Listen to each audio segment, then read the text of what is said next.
All right, we will go ahead and call this meeting to order. Welcome to our August board meeting. I will turn it over to Vice Chairwoman Kinzer for the roll call.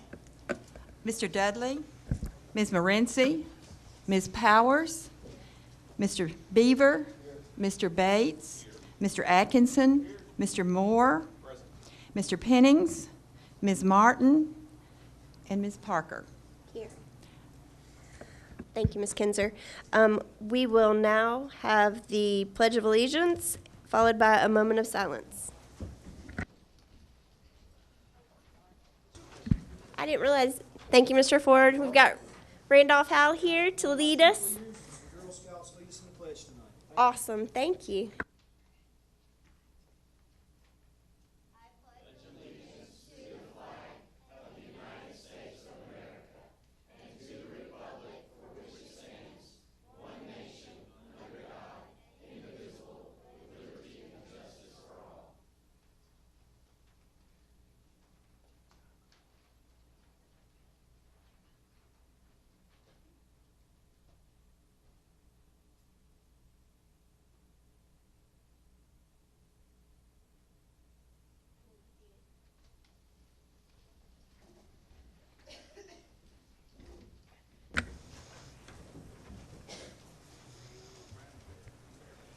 All right. Also, you have in front of you our mission, as well as planning horizon. For a while there, we had a date set, and that date has now passed now that school has started. So get to add a new planning horizon.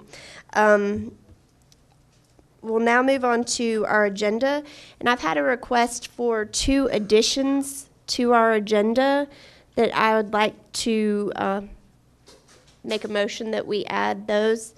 The 2 additions are under zoning and facilities at the end of that section. If we can add discussion for Project Lead the Way building at Culleoka Unit School. And then under our finance section, if we can add a section for donation for funding related to Whitthorne Middle School. We have a motion and a second to adopt this amended agenda.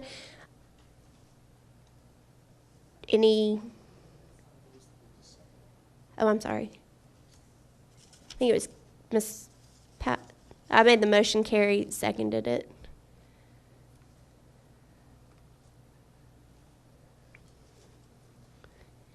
Is there any discussion?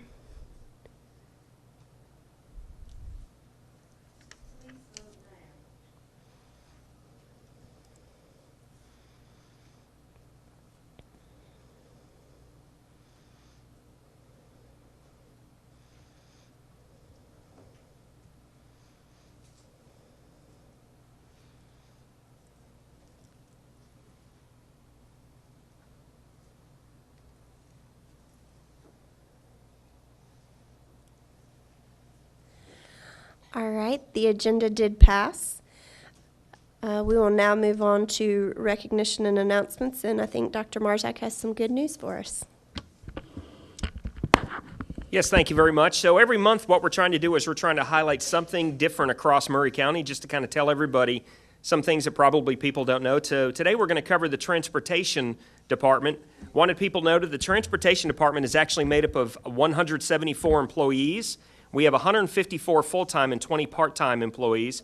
We have 137 buses in our bus fleet, and 118 of these buses operate daily. We have 91 regular ed buses that run 148 routes twice daily. We have 27 special ed buses that run 27 routes twice daily, and buses run routes from 6 a.m. to 6 p.m. daily during the school year. We travel 9,859 miles every single day. And Murray County Public School buses carry 11,300 riders every single day. We have 1,200 more students that ride in the PM than in the morning. Last year, Murray County buses ran more than 800 field trips, traveling 53,000 miles with 40,000 plus riders. All Murray County buses are Thomas Built buses that are equipped with Geotab GPS systems. The VersaTrain software is used to manage all routing and GPS monitoring. All Murray County buses have at least one video camera, with most having 3 or 4. All Transportation Department employees have completed 1 day of state in-service, plus 3 days of county classroom or field training this year. And Murray County Buses is one of the few transportation departments in the state with an on-staff third-party tester who can license new drivers.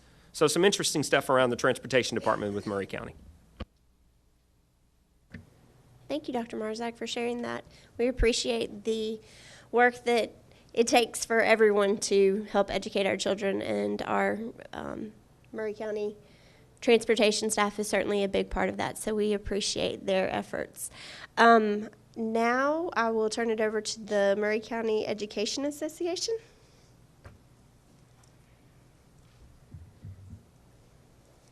Thank you, Board, Dr. Marzak, for the time that you're allowing us. I am David Robbins, speaking on behalf of Murray County Education Association. Update on things we're doing for our teachers in Murray County. On September the 7th, we're having a welcome event for any teachers new to the system. September the 13th, we will be hosting a TEA professional development training on the evaluation. The title of that is Nuts and Bolts. And October 24th, we're holding a new educator mixer for educators from first year to sixth year of teaching. And we look forward to providing these and other events in Murray County. We also continue to support the teachers in Murray County by sharing out some issues that are currently going on with our teachers. As I'm sure you're aware of, the 3% raise, of course, teachers are still waiting and anxiously hoping that is in the next check and the next check. So that was an issue that was brought to our attention for this month. And according to HR, the raise will be effective as soon as the state approves our budget. So that was the answer that we've so far gotten on that. And teachers are still getting in touch with us. When's that going to happen? When's that going to happen? So we're pursuing that along with our colleagues. Experiencing cancellations of American Fidelity accounts. I have 3 texts here that I have received over how to handle this, and of course I'm putting them in touch with central office. This person here says that she's spoken with Samantha at American Fidelity, and no payments had been made on her accident policy since April. And they haven't received any payments from Murray County Public Schools for any of my policies since May. So that was one. Just talked to another one, just talked to a lady at American Fidelity. She said they were still waiting on their premiums from Murray County for May through to date, and I wasn't informed, so I called. Another one, I just got off the phone with American Fidelity saying they have not received premiums since May.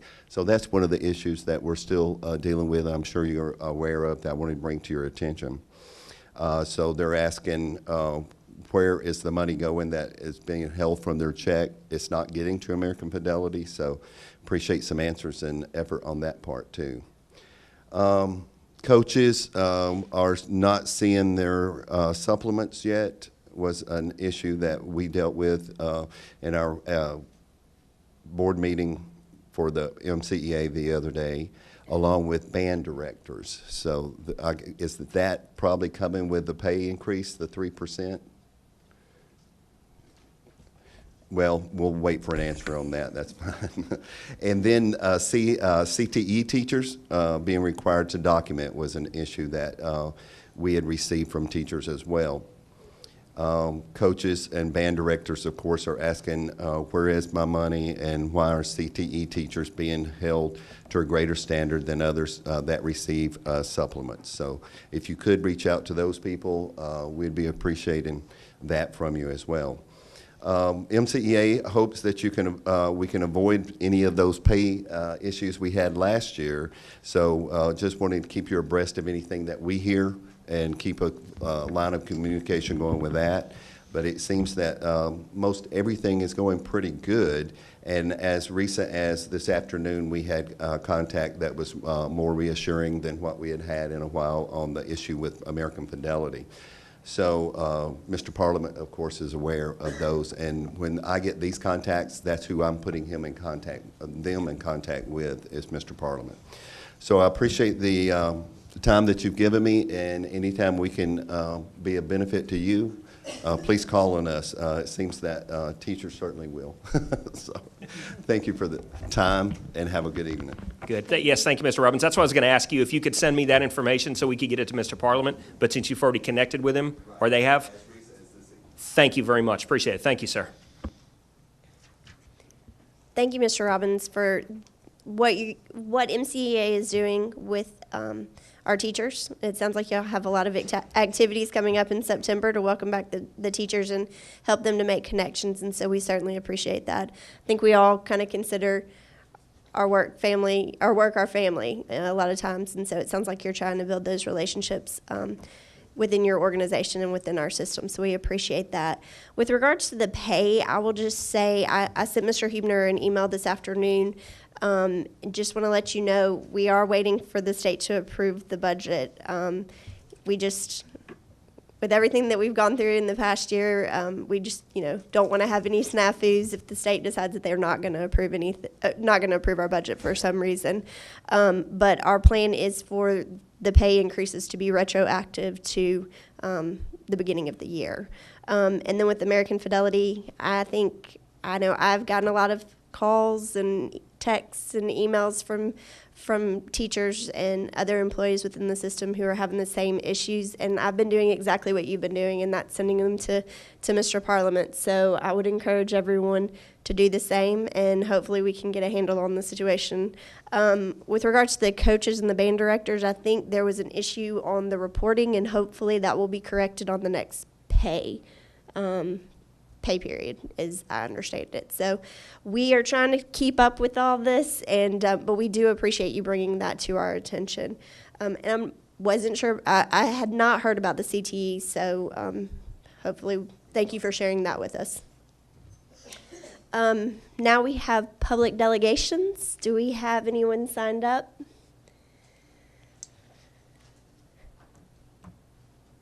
Do you mind bringing that forward?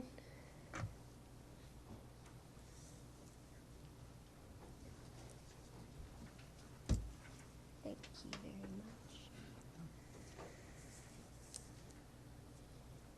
All right. Our first speaker is Mr. Kevin Kraus. Yes, ma'am.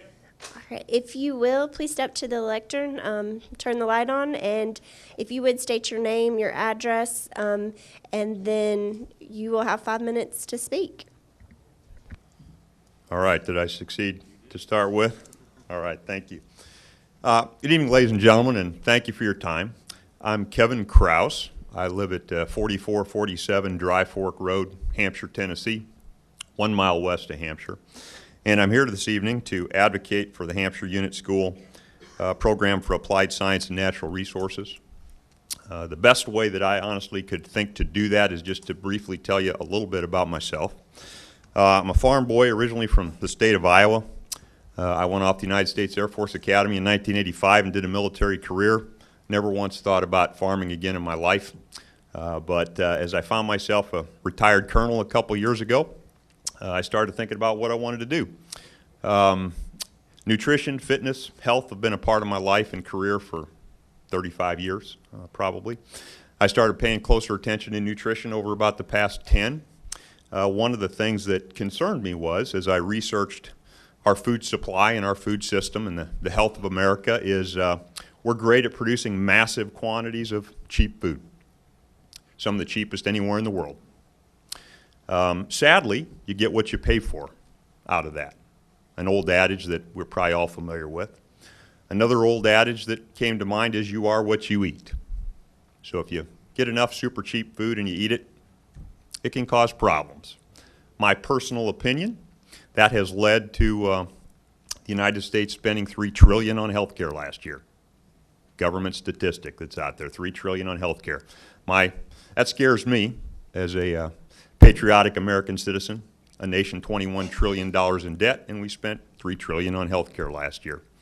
My opinion, that's unsustainable, unaffordable. So why did I seek a job without air conditioning and go back to farming? Well, I thought maybe I could try and contribute to that a little bit because I'm looking for food that is healthy to eat, and I want to raise some of that food that's healthy to eat. And I have an interest in that for the nation's future. I can't think of anything more important to the nation's future than a solid food supply that will keep all of our kids and families healthy for the future down the road, and hopefully reduce some of those health care costs. So when I heard about the Hampshire Unit School program, I thought, hey, that's a phenomenal idea. The average age of the American farmer, depending upon which statistic you read, is 58 to 60 years old. So as an old Air Force guy, I'm a young farmer, believe it or not. But we've got some old farmers, so we could use some help, bottom line, in the farming world. Doesn't mean you have to farm, but the food supply farming system, in my opinion, can certainly use some help. In a program like this for the great kids of Hampshire, I think providing them an opportunity to at least understand some of the problems and offer some of those solutions down the road as those kids step into adulthood, I think it'd be a phenomenal use of this funding and a phenomenal program. And I think that's about all I have to say, so I'm trying to keep it short. If you have any questions for me, I'd be happy to try and answer any. Thank you all very much for your time this evening. Thank you very much for your coming to speak with us. We do appreciate it. Next, we have Mr. Stephen Kelly.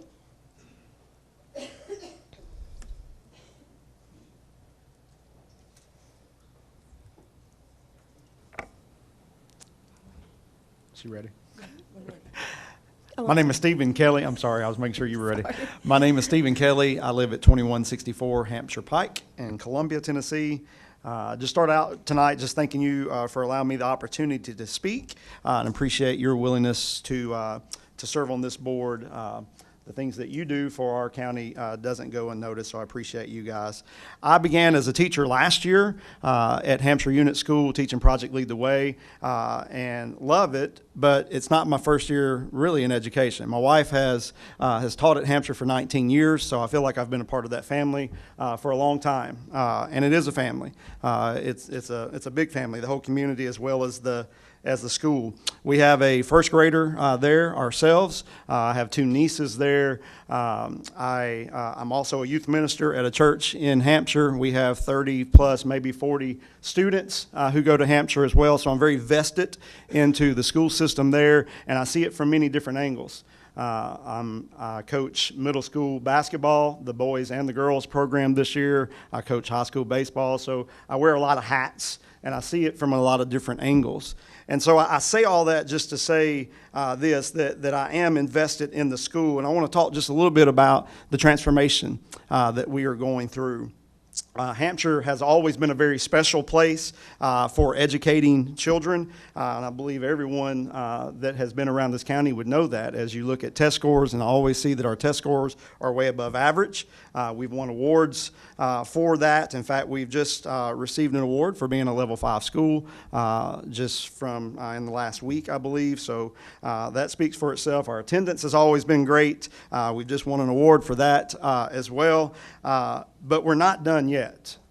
And I say we're not done yet because as I think about this transformation and I think about the direction that we are going, we are shifting obviously from Hampshire Unit School to the Hampshire Unit School of Applied Sciences and Natural Resources. And I'm excited about this transformation. I want to share with you very briefly why I think that it's beneficial. As a preacher, I'm using a little alliteration, if you allow me to do that, with the acronym of HUS as I try to express those thoughts. As I think about the community and the benefits for the community, the first word that came to mind was hope. The community sees this as hope for the future. Keeping education first and foremost locally in Hampshire has always been a top priority for the community. The second word that came to my mind was unity. This transformation actually brings an already tight-knit group of people closer together. We've had many local farmers and businesses who are offering to partner with our school because they see the transformation that we are trying to be a part of. The third word that came to mind when I was thinking about community was self-preservation. The community sees this as a way that students can help preserve the rich agriculture, natural resource-based history and heritage that Hampshire has always had. And so when I think about those three things, hope, unity, and self-preservation, I believe it speaks for itself as far as the benefits for the community. But then I started thinking about the students. How can this benefit the students? The first word that I thought of was hands-on. This transformation is special because it's allowing students to learn in a non-traditional environment. Through this transformation, we're going from the traditional lecture method of teaching to teachers becoming the facilitators of learning and students getting in and using their hands. I got to see this firsthand last year with students who really struggled in a normal, if you will, education environment. But then when you assign them a project and they began to use their hands and see it all come together, how they began to excel. So hands-on to figure out a solution to problems, I think, is huge. Also, the second word that came to mind when it came to the students is unique. The University of Tennessee, the partnership that we are trying to establish with them is unique for our students at Hampshire. In fact, they will be the only school in the county to have this opportunity, and so it's unique. And then the third word that I thought of was source. Trying to keep my HUS going. Source. We have people from UT and other places who are writing grants for us that will help sustain us for many years, is what we are hoping for, and hope that that's the direction that we are going to go. So if we can get the funding that we need to get us off the ground, we hopefully will be self-sustaining for many years to come. And again, I obviously love Hampshire. I'm invested in it in many different ways. We'll love to answer questions if you guys have any, but hopefully you'll see the benefits of going through this transformation with us as well. Thank you, Mr. Kelly. I do have one question for you. Oops. We had some background music.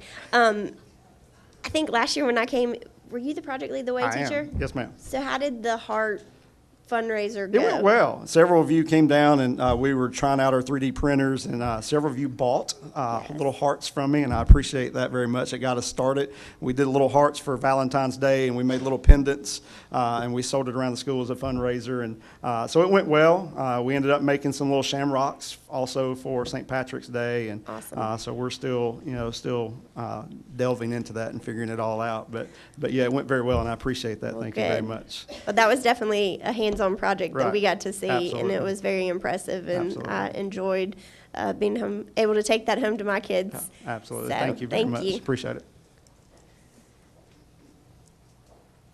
Stephen Worley?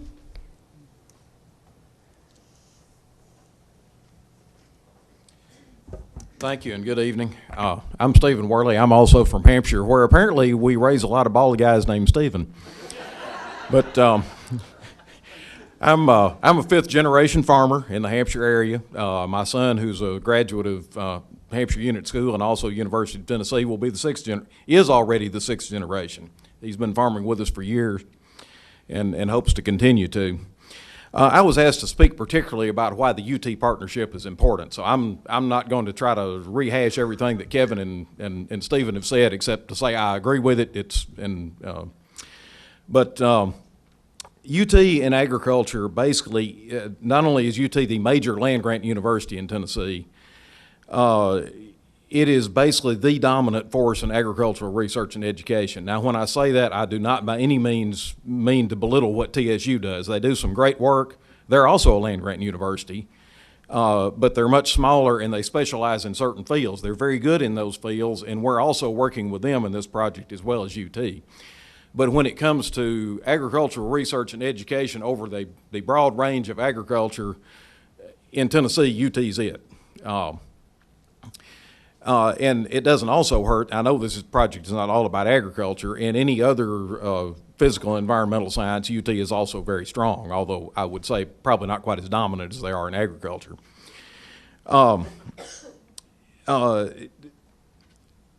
The expertise that has already been tapped into at UT, particularly in regards to professional development and grant writing, has been very good. It's been, I think, very effective.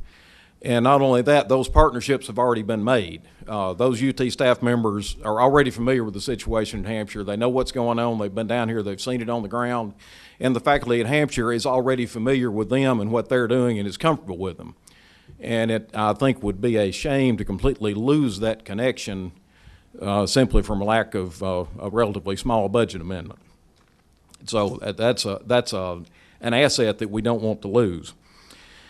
I guess I can sum it up quickly, and I don't want to belabor this point, but if you're going to have a program of this sort that involves a fair amount of agriculture and also goes into other environmental and physical sciences, and I'm speaking particularly the agricultural part of it, but I think it's true in the others too, that Big Orange Tea is the brand you want on your program in the state of Tennessee. Now, I don't say that to belittle any other college. We have some great colleges, we have some good ag programs, but if you want to build public credibility, if you want to be able to have students who will be accepted not just at UT, but at other land-grant universities, other agricultural institutions, that big Orange Tea is the trademark you want.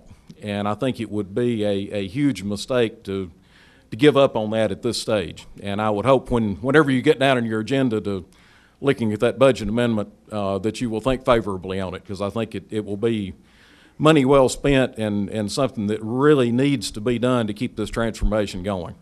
I think it's going well.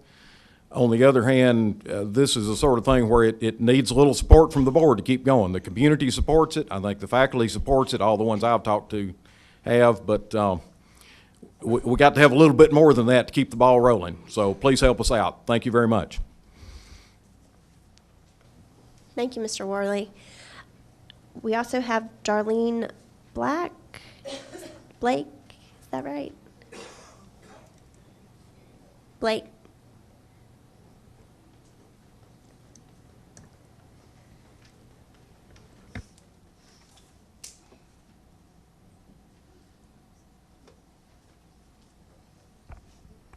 Has this thing ever been this low before? Thank y'all so much. My name is Darlene Blade. I live at 4276 Moore Lane in Culleoka, Tennessee. I am a proud resident of Culleoka. If I sound a little fuzzy tonight, y'all bear with me. I had a bad fall last night. I've got a few stitches in my head and some on my elbow, so y'all bear with me. What I am here to talk about tonight is our Culleoka Music Department. I understand there is some new things coming in.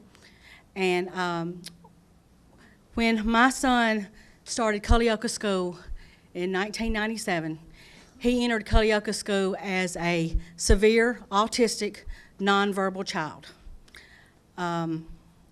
He's 25 today, so that's something that we've had to work with. And but when I dropped Logan off at school, I was terrified. He was my only child, and nobody could take care of him like I could. So when he went to school, I stayed. I didn't leave. I'd go do my little work during the day, and then I'd come to school. I cut paper. I did anything anybody needed me to do. I was there for the entire school. Logan graduated in 2010. At the graduation ceremony, we were awarded a plaque that goes on outside of the music department.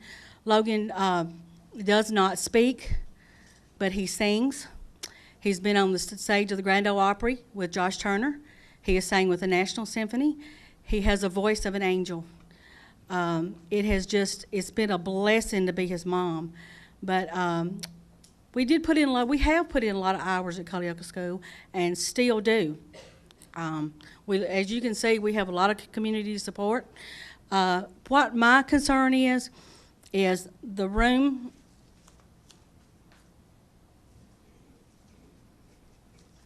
The room that houses the music department now is a good size because we do, not only does our music teacher, they do music, they do drama, they do plays. She does after-school choruses.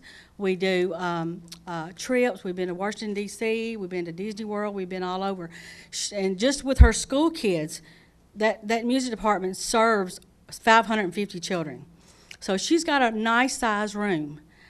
And the room that was dedicated to my family and my son, it says, "This room shall be known as the Blade Family Music Room for many years of voluntary service to Culleoka Unit School."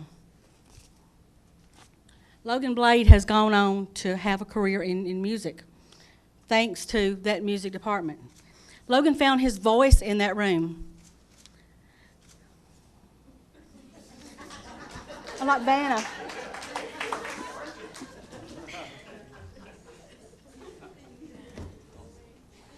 Logan found his voice in that room. Miss Sutton She told me one time he had a meltdown during one of the programs. And she told me, she said, and I went in there and I told her, I said, I'm going to pull him out because these other children do not have to deal with this at this time. They don't have to deal with this kid, this odd kid having a meltdown. She told me, she says, I understand your concern. You can leave, but he's staying. So that's the kind of music teacher that we have at Culleoka School. She is amazing. But to take her to, I understand this new program needs to come in and it needs room, but we think it's awful that to take her somewhere that she's been 15 years out of one room that has everything that she needs to provide music for these children. She's been in that room for 15 years, and to take and put her in a closet, pretty much so, where there's just room for desks. There's no storage or anything. There's no closet or anything. So we just, there's better solutions, and we just appreciate y'all looking into this and helping us to keep our music department where it's at. It's right behind the auditorium where we do all of our plays, and next time we have a play, we'd invite all y'all to come. Culleoka is an awesome secret. We have some awesome stuff going on at Culleoka. But appreciate y'all's time, appreciate y'all's service to our community. If y'all would look into this a little further and just leave our music department alone. We're doing a good job. She's doing excellent work in that room with the space she has. And when you're serving that many kids, 550 a week, you need room. You need, with her music equipment, she has pianos, 2 pianos, she has keyboards for all the children, and there's just no storage in the other room. So appreciate y'all's time, and y'all have a good evening.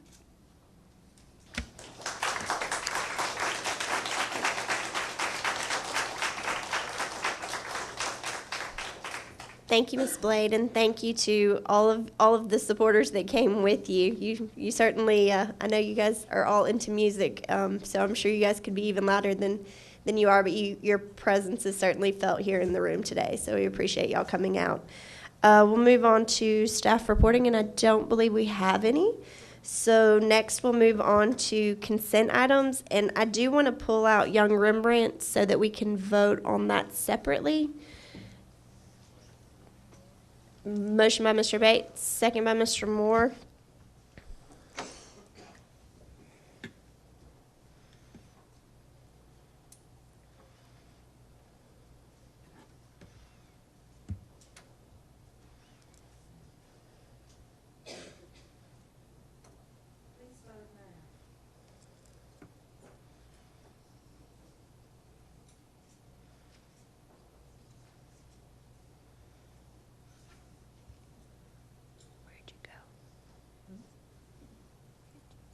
I went to autopilot.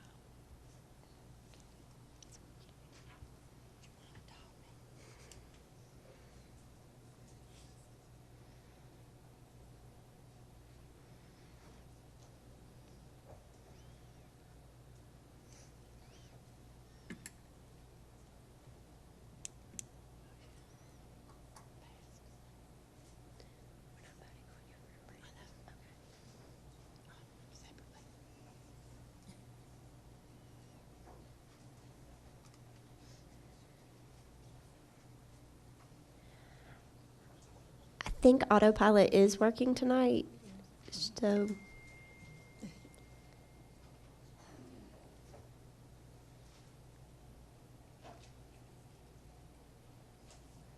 Mr. Bates, do you want us to record your vote a certain way? Oh, see.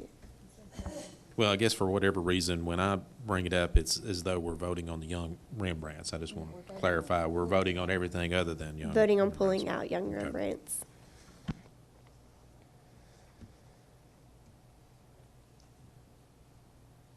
All right. The consent agenda did the consent items did pass with the exception of Young Rembrandts, which we'll vote on separately.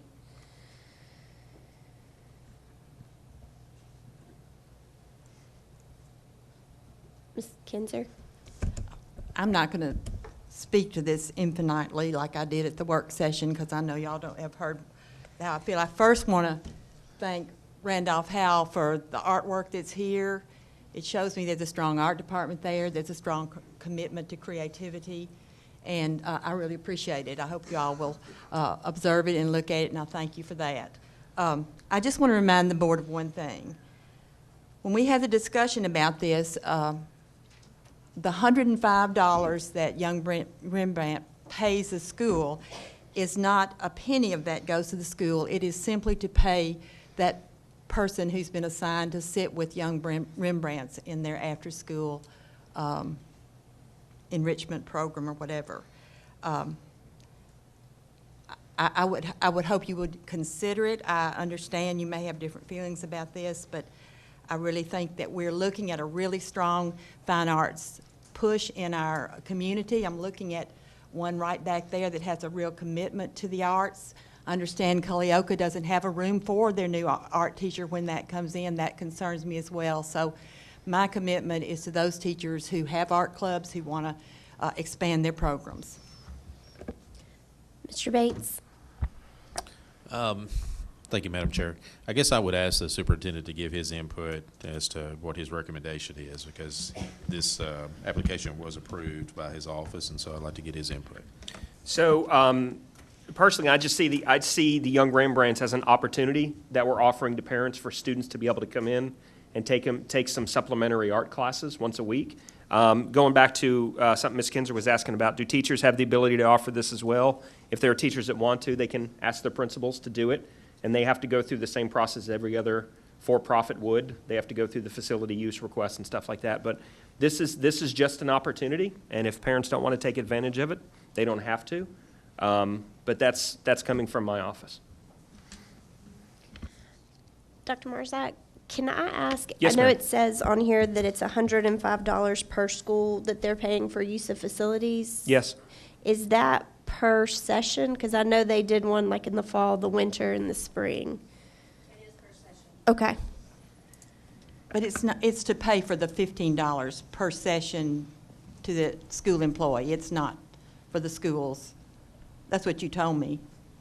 That was how we negotiated that Right. last year, because we are an enrichment program. Right, I understand, but the 105 does not benefit financially the school. It's simply to pay for that personnel. Any other discussion? Ms. Powers? Well, I just need clarification. I know that things that aren't for profit, we waive the fees, but if this is for profit, why are we not being paid for use of the facility? Dr. Marzak? According to some of the work from Young Rembrandts, they turn around, and if there's any, I guess, profits in quotes, those are used to provide scholarships for kids that want to attend and want to come. So Young Rembrandts isn't really doing the program to make money. They're doing the program to offer art enrichment for parents who want to enroll their students into it and do the program. So there is an opportunity for students to attend for free.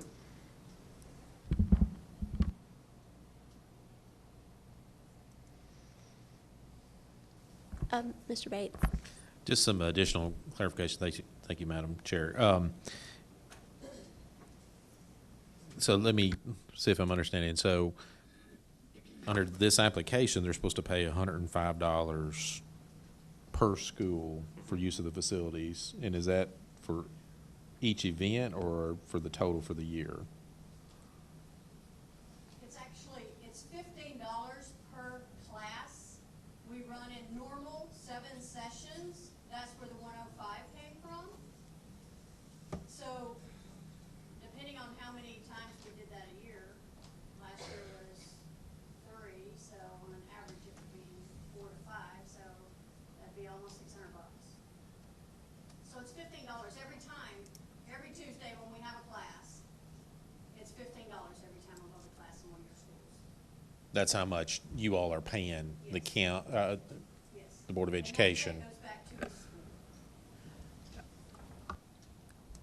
And the school pays the employee with that $15, correct? I do not know what the school Okay. does with that check. We were told to pay the school that fee, and that's what we did. I guess what I'm just not clear on is, and I haven't studied our policy, but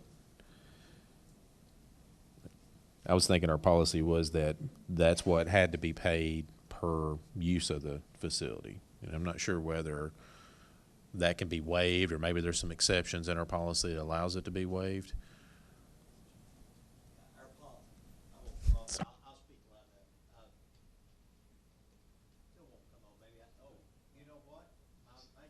Turned on. You'd think I'd learned that by now. Our policy has three different charges. There's a fee that goes to the school for the use of the building. There's a charge for an employee of the school to be there while the building is being used. And then there is a fee for utilities. In this particular case, the only fee that's being charged, I think, is the fee that's going to the employee who's there for the building. The utility charge is not being charged because it's happened while the building is still in use. It's before we, by our schedule, turn the air off or turn the air up or heat down in the building.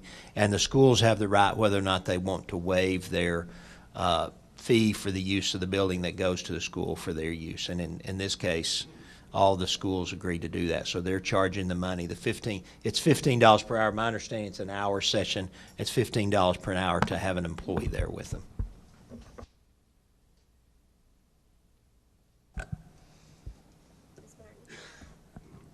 Chair Parker, is the $15 that it's going to a teacher?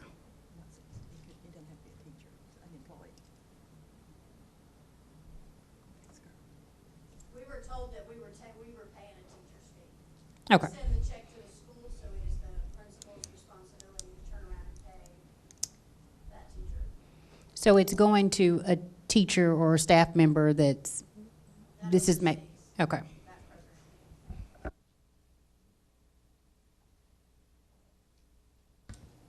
Any other discussion about it? But just to be clear, you are for profit, so.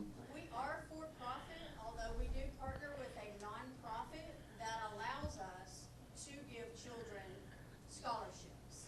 Do you know how many scholarships you gave last year? I know 25% of our enrollment we scholared. We scholared 25% of our total enrollment. I do not have those numbers on me. Okay, thank you. Mr. Moore?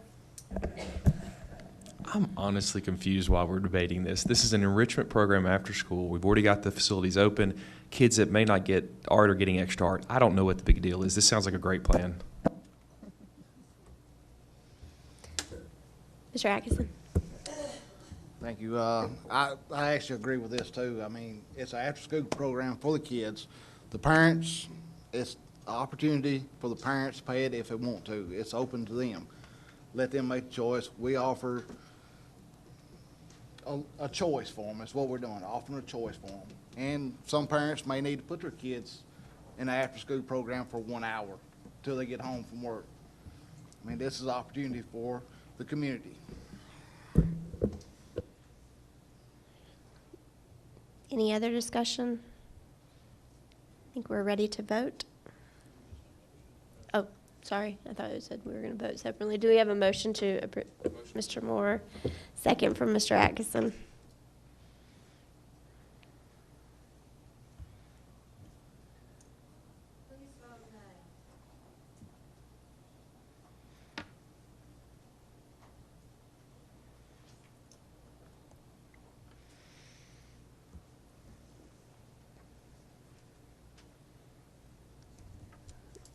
And that did pass. Moving on, we will now go to the committee reports. Our first committee is the Zoning and Facilities Committee. I'm going to try to package these, if that's okay, see if there's any discussion. The first three, let's do the termite and pest control bid, the replacement of theatrical curtains, maintenance uniforms. Is there any discussion about any of those? We have a motion to approve those three bids. We'll move to approve items A1 through A7. Okay. Motion to approve. All right.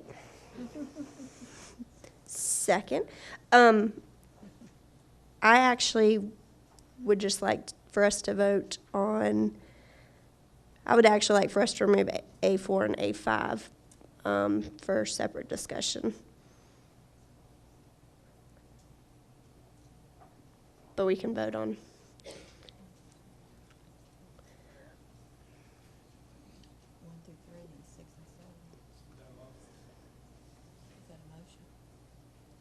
Motion to amend the previous motion, I guess. You'll amend yours?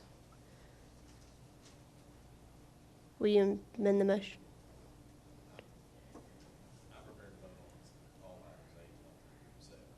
Okay.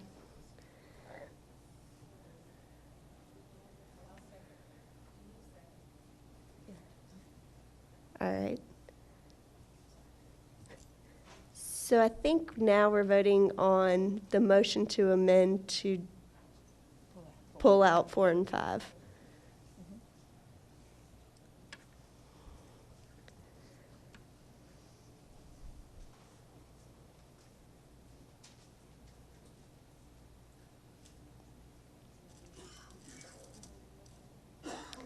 Made the motion.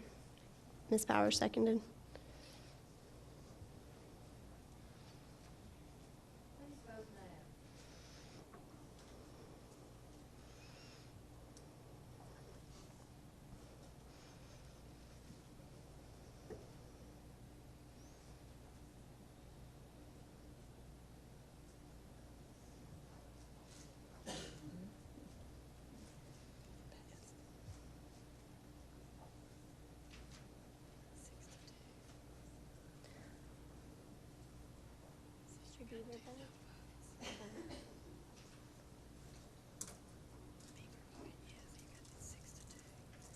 All right, so that motion did pass by a vote of 6-2. So now we'll pull 4 and 5 and vote on 1 through 7 with the exception of those. Any discussion about any of those?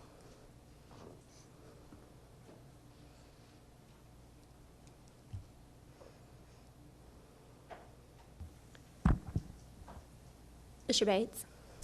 Thank you, Madam Chair.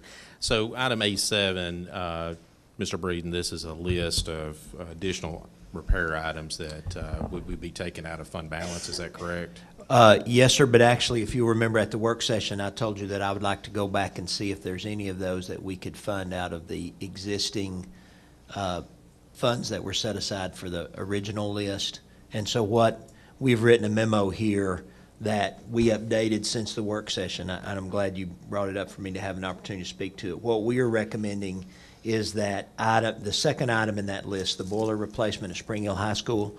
Our staff has studied this and feel like that is an immediate need. We've been told by Train if we can get that approved this month, they can ensure us that will be done before the heating system arrives. And so we're asking that we would fund that by taking some of the money that's in the original even though this wasn't on the original $16.5 million list, we would like to basically defer. There are several ADA compliance issues in the original list. The ADA law actually says that any building built before 1992, while you do have to make a reasonable effort to comply if there is a need, you can adjust to meet that need, or you can fix the building. In none of these situations that they pointed out in those buildings do we have an issue where we've had a problem with a non-ADA compliant, so we would like to defer those. Also, there's some funds that are left in the line item where we were working on electricity. At Baker Elementary, we use that to fund that. We've got about $400,000 still sitting there that we were holding in case we had some future needs that we didn't know about. We're asking to take $70,000 out of that. So $70,000 plus the ADA issues to fund this $309,000 for the boiler at Spring Hill High School right now. So you would be approving us to go ahead and do that. And then the other items we would put on our list to take out of fund balance for the coming year. The total amount, what your office is asking us to fund is $615,000? That is correct. The 615,000. 819, the rest of that would come out of the, it's my understanding that once the Keys budget is approved this afternoon, then we'll come back with you for a list of how that fund balance may be spent, but these would be part of those items that would go on that list. And is it your office recommendation to us that these, I mean, it's quite a lot of repairs, looks like a boiler replacements, but your office feels like these repairs are necessary? Yes, sir, we do. Okay. Thank you, Mr. Breeden. Mr. Moore? Just a question about the uniform cleaning. I know that's a small amount compared to what Mr. Bates is just asking about. I just want to be clear on that how often are we paying the $11,000? That's an annual fee. Okay, good, because it talks about weekly and then it says $11,000 and I was kind of Yeah, having the a little bit of a hard 11,000 time is on the that. annual, so Thank we're you. issuing an annual PO for the. Okay, thank you.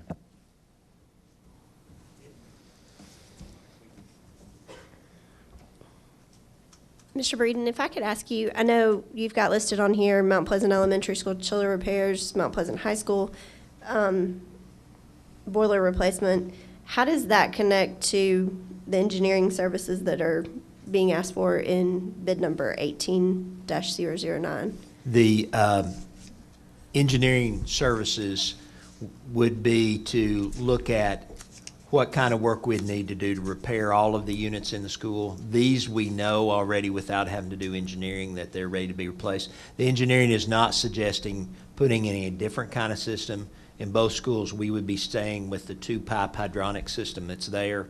So the engineering would just help us to design the equipment that would go in to be replaced. What they've told us is it's not a matter of just going in and just replacing room by room equipment. There is some engineering that has to be done, but these two pieces can already be identified outside the engineering. The chiller repair the chiller is going to stay in place. It's just got some items that need to be repaired on it. But the boiler, the reason we're recommending boiler replacement at Mount Pleasant High School is it has two boilers, which are a redundant boiler system. One fails, then the other one kicks in. One of those has been out for many years. So if the other one goes out, we have no heat.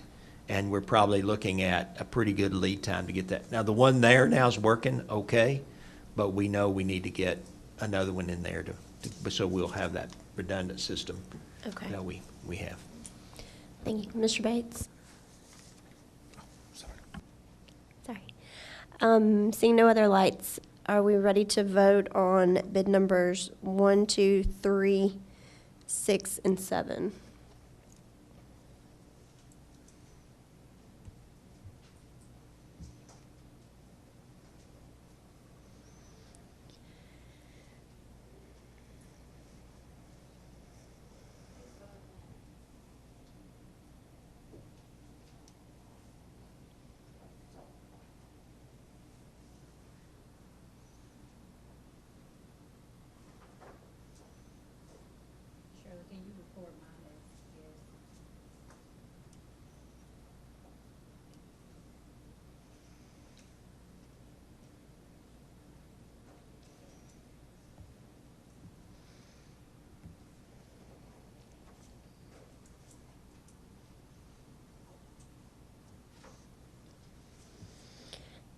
And it looks like that did pass unanimously. So now we will move on to items 4 and 5. I will just say with respect to those, my concern there is that those include 3 different schools that there were recommendations that we haven't as a board addressed with regards to Dr. Register's report. And I just think that we need to have some discussion about that before we decide how we're going to spend money for engineering services and for the pipe testing. Mr. Bates? Motion to approve items 4 and 5. Second. Second by Mr. Atkinson. Any discussion? Mr. Bates? Mr. Breeden, as far as these HVAC work that we're potentially looking at, are these items that need to be done? Yes, sir. They're all items that were identified on the EMG report. If you'll remember back when we started with this, just because of resources, we asked Train to take the EMG report and prioritize, and we worked through priority list 1, and so this is now moving into priority list 2. So all of these systems do need some repair or replacement done to them. And do we have money that's been allocated and budgeted for those purposes? There is money in the original $16.5 million EMG. So this is list for actually, purposes. we have funding that we went to the county and it's included in the $16.5 million. Yes, sir, it is. All right, so these need to be done and we've got the money to do them. Yes, sir. Okay.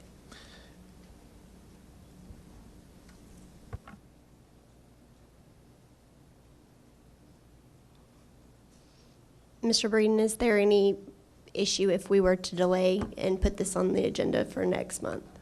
There's none of these systems that the system is totally broken. These are old units that are reaching the end of their life. Various stages of disrepair. You know, there may be a place that we have, like Mount Pleasant High School. We've got a couple units that are out that we've been working, that we kind of are limping along as far as classroom units. The ones at, you know, at pick a school that's real easy to talk about, McDowell, the entire system there. While it is working today, there are parts of it we know could fail at any time. I think, and that's one of the, I think where we're doing the loop pipe study. But, you know, there's none of these where we don't have heater air working today, but they are potential failures at some point. So whether we do it today, whether we do it, you know, it could wait till next month. This probably is work studies to get ready to do major repairs next summer. This is not, you know, we probably are not going to be able to do a lot of major repairs while school's going on because we're talking about major repairs in these. But at some point, to continue to be in these buildings, we will need to make these repairs. So these are studies, then they're not actually fixing the problems These at these schools? both of these are studies or engineering. And how long does it usually take for these studies to get back to us? That's a great question. I don't know exactly, but I would say probably in the 60 to 90 day time frame. Okay, but you said none of the work will probably be able to occur until this summer, correct? In most cases, that would be correct. Okay. Mr. Moore?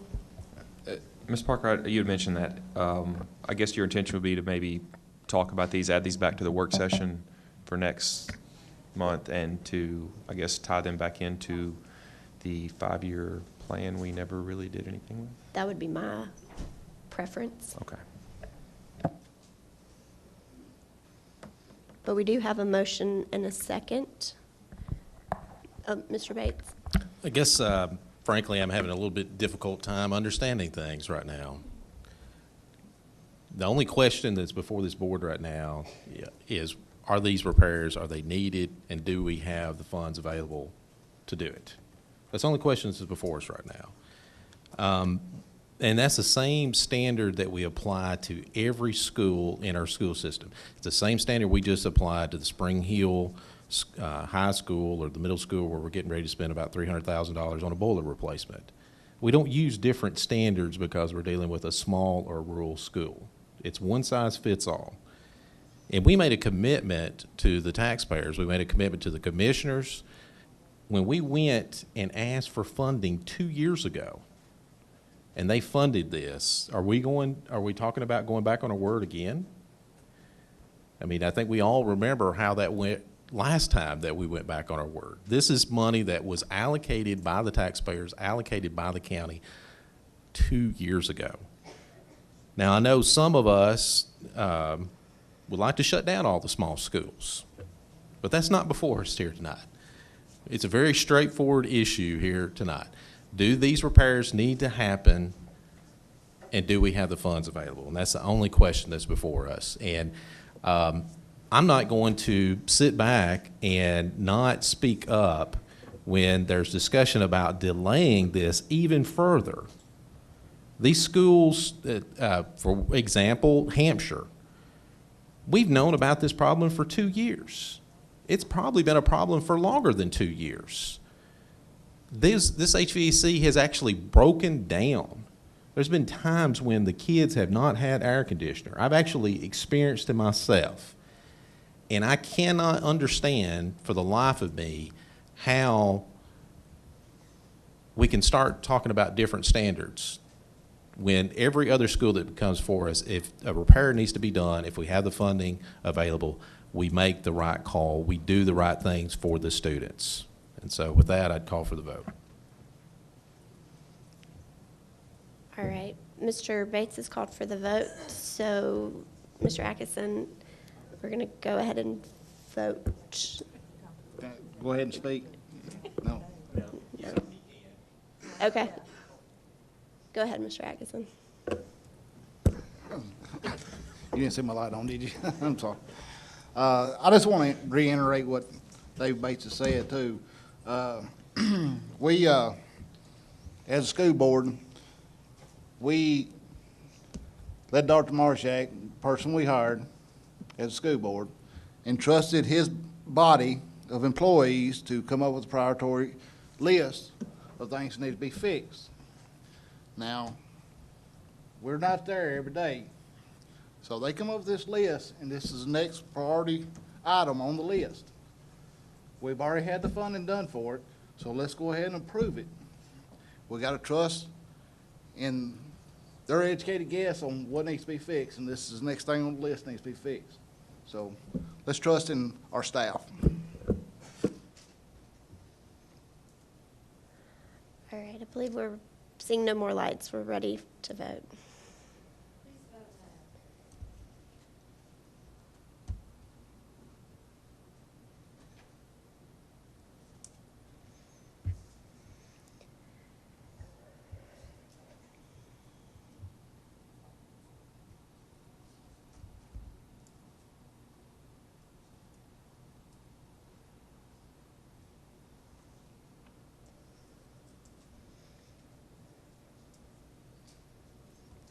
Ms. Powers has left, so that motion did fail. We'll move on to the other items under the zoning and facilities. We've got a final invoice from RBA. Structural reports. Is there any action that's needed on the structural reports? No, ma'am, there really isn't. I think we talked with you last time in the work session about moving forward and getting Hewlett Spencer to work to bring a GMP. I'm not sure that we'd a motion from you to agree to do that, but on the invoice, we did exceed our budget by, I'm trying to pull it up, I think it's about $400 because of some incidental expenses, some reimbursable expenses, and so we do need your approval for that one if we could. All right. Do we have a motion to approve the invoice? Motion by Mr. Moore, second by Mr. Beaver. Any discussion? Seeing none, we're ready to vote.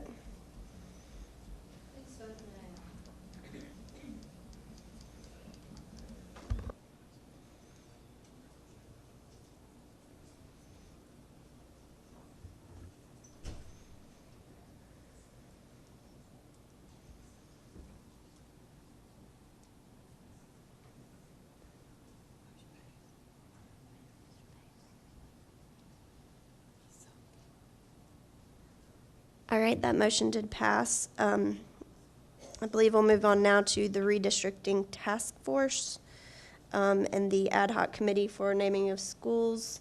Any discussion? Madam Chairman, if I could just speak, just to say Sure. that we have just been able to give you a list. We've been waiting. We invited several people to be a part of these two teams, and there are still some names on both that we're waiting to hear back a response. So our recommendation are the names that you find in your packet there for both of the teams, but we would like to suggest that a few of those people we're still waiting to hear back from, if they agree to serve, that we would invite them to the meeting that we hope to have between now and when you meet again, and bring their names to be added at the next meeting, if that would. Oh, okay. So you have some that are not included We on this do, list. because they haven't confirmed whether, we've invited them, they just haven't given us a yes or no yet. Okay. So we would like to ask you to affirm the ones who are on the list, allow us to go ahead and schedule our first meeting. If anybody else confirms they would agree to be a part, or if there's anybody you know that we've left off, we'll invite them and then bring them back to be added to the next meeting, as if that's agreeable with everybody, if you would go ahead and affirm these teams.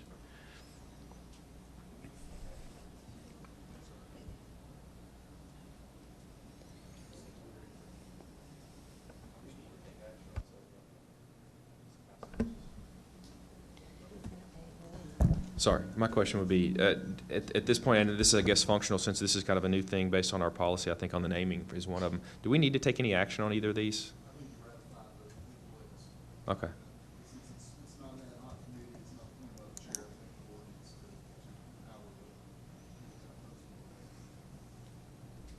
Okay, so one of them is an ad hoc committee. Or is listed as such on our agenda. Maybe we misnamed it, and that could be our fault.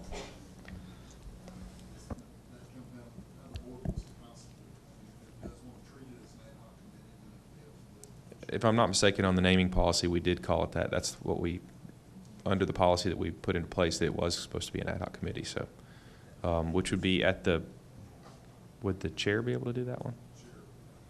Okay. All right, we'll work on that one after the meeting. Do we have a motion, though, to approve the redistricting task force? Motion by Mr. Moore, second by Mr. Beaver. Any discussion? Seeing none, we're ready to vote.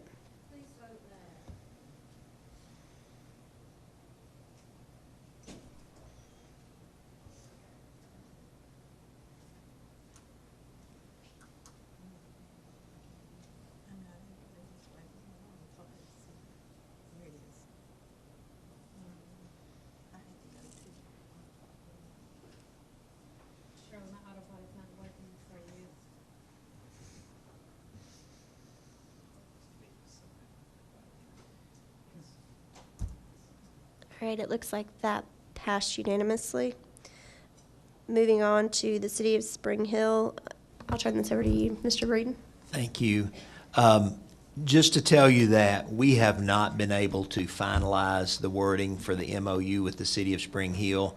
It actually did not make its way onto their agenda this week because of, not really because of this, there were some other issues. So we have a meeting scheduled, and Mr. Wooler can speak to it if he needs to. So we're asking that not be a part of what's approved tonight, but that you would go ahead and approve the second part that we put in that, which is the agreement with Civil Site to begin the work to design the utilities for the middle school.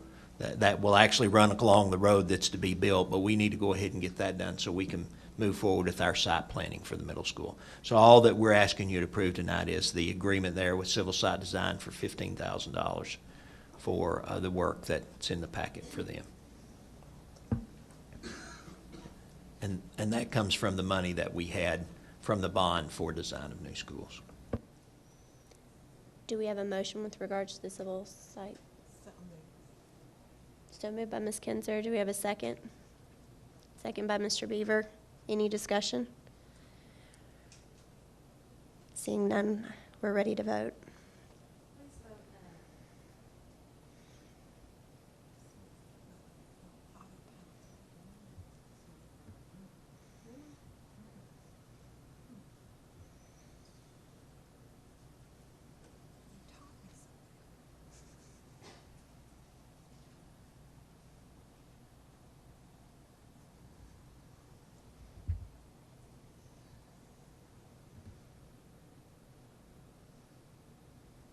That motion did pass. Moving on, design of the new middle school. Mr. Breeden, would you like to speak on that one? Yes, ma'am. What we are asking is that you had previously funded the total price that they have given us is to complete the full schematic design for a new middle school is $591,795.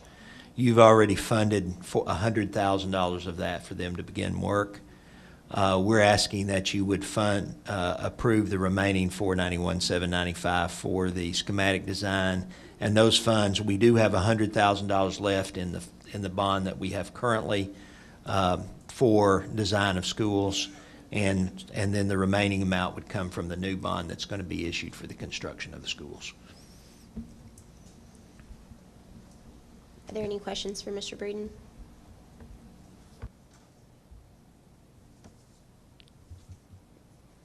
Do we have a motion to approve the recommendation? Motion by Mr. Moore, second by Mr. Beaver, or either way.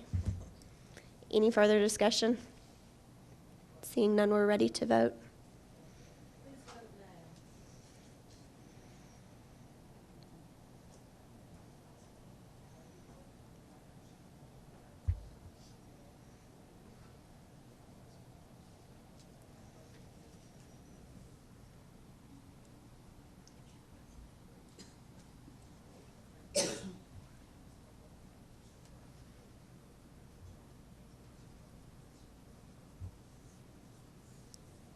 That motion did pass.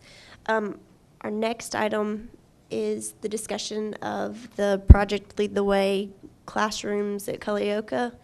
Who would like to lead the discussion? Mr. Beaver. We'll turn it over to you. Okay, thank you, Madam Chairman. Kind of give you a little, as you can see, we've got a lot of interest here tonight over the music room in Culleoka.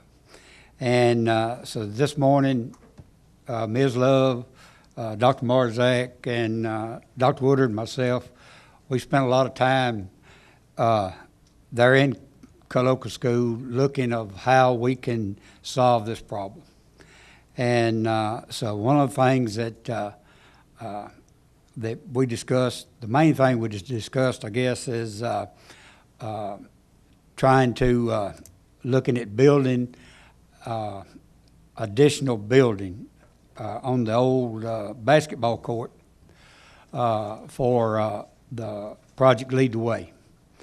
And by building another building for Project Lead the Way, that will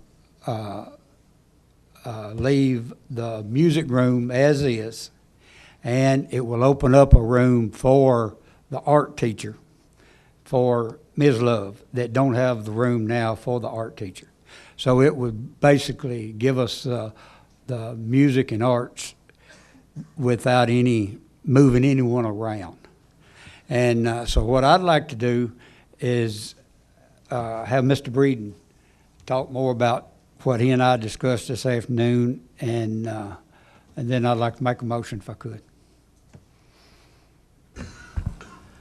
Thank you, Mr. Beaver. Obviously, in an afternoon, you can't design a building and come up with what it'd take to build one, but we did make contact with Hewlett Spencer just to say, you know, what kind of ballpark of numbers that we're looking at. Of course, we haven't involved an architect. We haven't started designing anything. We don't know exactly what size classroom, but based on the other classrooms that we've done, we know that we're looking at somewhere between, somewhere around probably 1,000 to 1,200 square foot classroom. You're going to have to probably have a restroom in the building. So you're looking at anywhere from 1,200 to 1,500 square foot building. Obviously, if it houses students, you know, all the designs will have to go to the State Fire Marshal's office. It will have to meet all the codes and regulations that we have to meet students. So we did talk with Jamie Spencer, who's here, and I'm sure Mr. Spencer would be glad to answer any questions. I don't want to put him on the spot, but I've asked him that, and he said he would. You know, if they had any comparables, and the only thing because we'd probably be talking about a pre-engineered metal building, just for the sake of speed to get something built a little quicker. It also probably would make it a little less in cost than building the typical CMU concrete masonry unit that we build for a school building.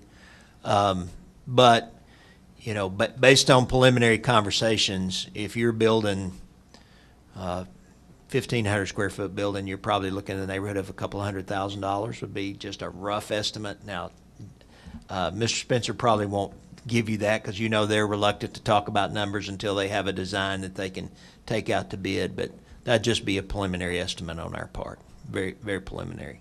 Like I say, just really heard about that this afternoon. Do you have anything to say, Mr. Spencer? Add to this?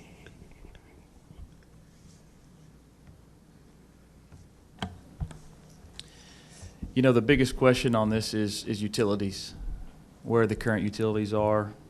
We don't know anything about that. There have to be restroom facilities put there. I understand it's a basketball court, I think, so you've got a good flat site. Or we have to relocate anything, building have to be sprinklered, probably will be. We built a pre-engineered metal building for the county commission, a fire hall. It was just under 5,000 square feet. The price on it was $795,000. We had a good bit of sewer line work on that, so I don't know that we'd have this here. So it really is tough to give a number. That was just a general conversation, but I think utilities would be our biggest speed bump, but a pre-engineered building, we can do those fairly easily and fairly quickly.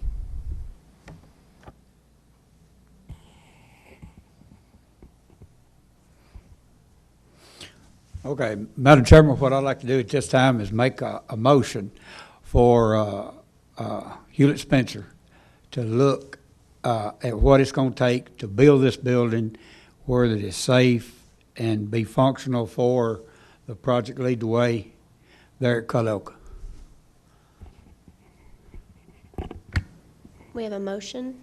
Do we have a second? A second by Ms. Kinzer. Do we have any discussion? Mr. Moore.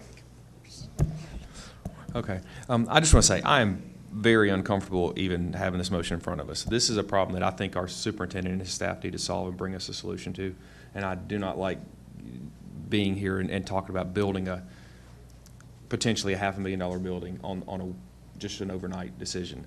I just don't like it at all. So I would prefer that our superintendent figure out how to solve this problem within the school itself.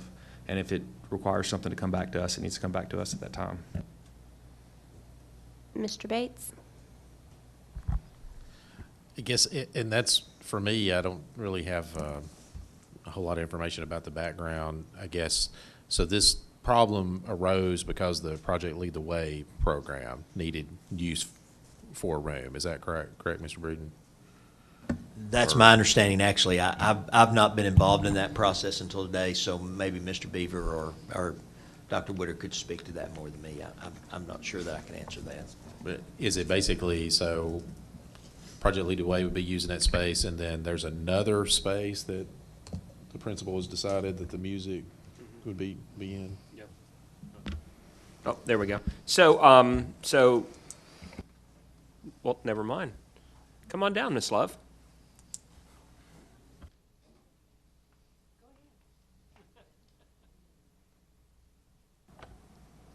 Am I on or off? You're on. Okay. We're growing in Culleoka. We are bursting at the seams. For 3 years, we have added students. We have added 8 students this week, bringing our numbers to 1,038. Project Lead the Way program will affect many, many students. There's the talk of using the music room because it has a storage closet and an office. Music would still be offered to those 500 students, just in a different classroom. Those 500 students would also get technology. Those 500 students would also get guidance. However, if we could have this building, music could stay where it is. We could have the building for Project Lead the Way, and I'll let Dr. Brown tell you more about that and the equipment. And then my art teacher would not have to be on an art cart pushing in to an elementary classroom for a 45-minute art session. Time they get in, set up, have the class, clean up, leave. We still don't have much of an art class. So that's why we're coming to you tonight to ask you for this building. It is another Band-Aid if we put it in the music room, if we put Project Lead the Way in the music room. I don't know how long that room will sustain Project Lead the Way. So we're asking for the building. Instead of another Band-Aid on another piece of education, we're asking for the building. And I'll let Dr. Brown tell you about Project Lead the Way. Would you mind giving those? You too. Would you mind handing one to Dr. Woodard as well?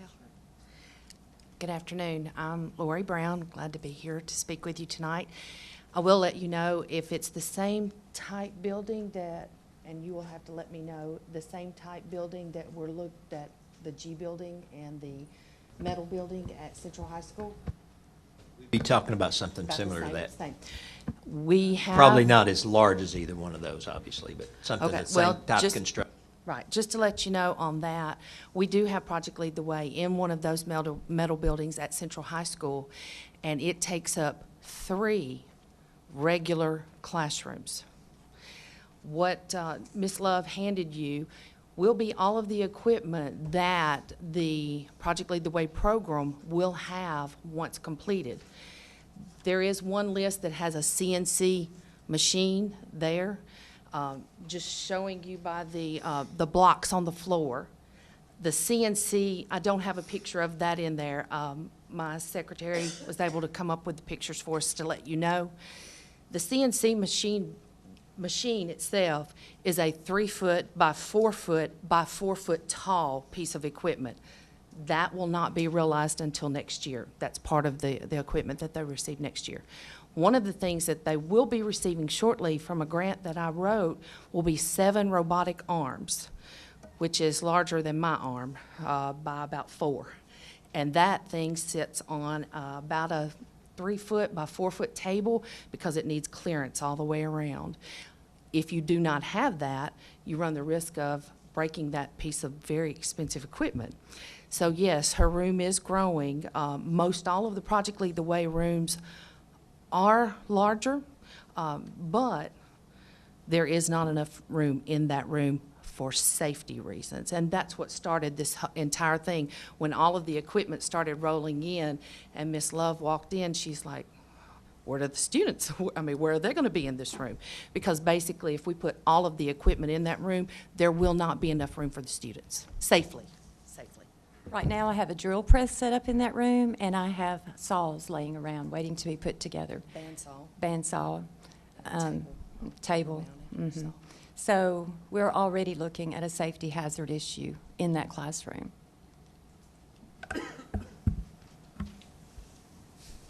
Ms. Martin. Oh, thank you, Chair Parker. My question is, with the Project Lead the Way program, and I'm seeing this huge booklet of ginormous pieces of equipment. Are we, I know if I get a piece of equipment in my class, I instantly have to go to our drafting, and they don't call it drafting anymore, teacher, and they do a layout. Are you guys not preparing for? No, we knew up front exactly the equipment that we were going to be receiving through this. But in an effort to go ahead and get that program installed everywhere in all of our high schools and our middle schools, we had to do the best we could do. At the time that it was implemented, I don't think Ms. Love had a place even in mind yet. She had to move some folks around just to get that in there. Okay, so we were going to get equipment, big, huge equipment, and we didn't have a room to put it in. Unless you just say, okay, Culleoka Unit School doesn't get this project, and I'd imagine you wouldn't be happy with that, right? Okay.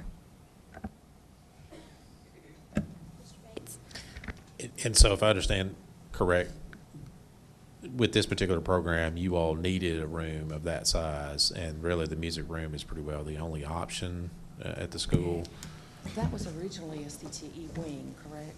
Right. The music room right now is the only room available, if you want to call it that. It does have a closet, and it has a storage space for all of this equipment. It is not the best case scenario, and that's why we're asking for the building. Okay. And I think you mentioned before, right now, the art teacher doesn't even have a room? Correct. Mm-hmm. Okay. I guess I agree with Mr. Moore. I think this is probably not the right procedure to proceed, but I guess just some input that I'd like to give is that I would like, I guess, the superintendent's office to maybe take a look at what the situation is, and if we're putting programs out to school, if we don't have enough space available, then something needs to be thought of and a plan needs to be done to come to us.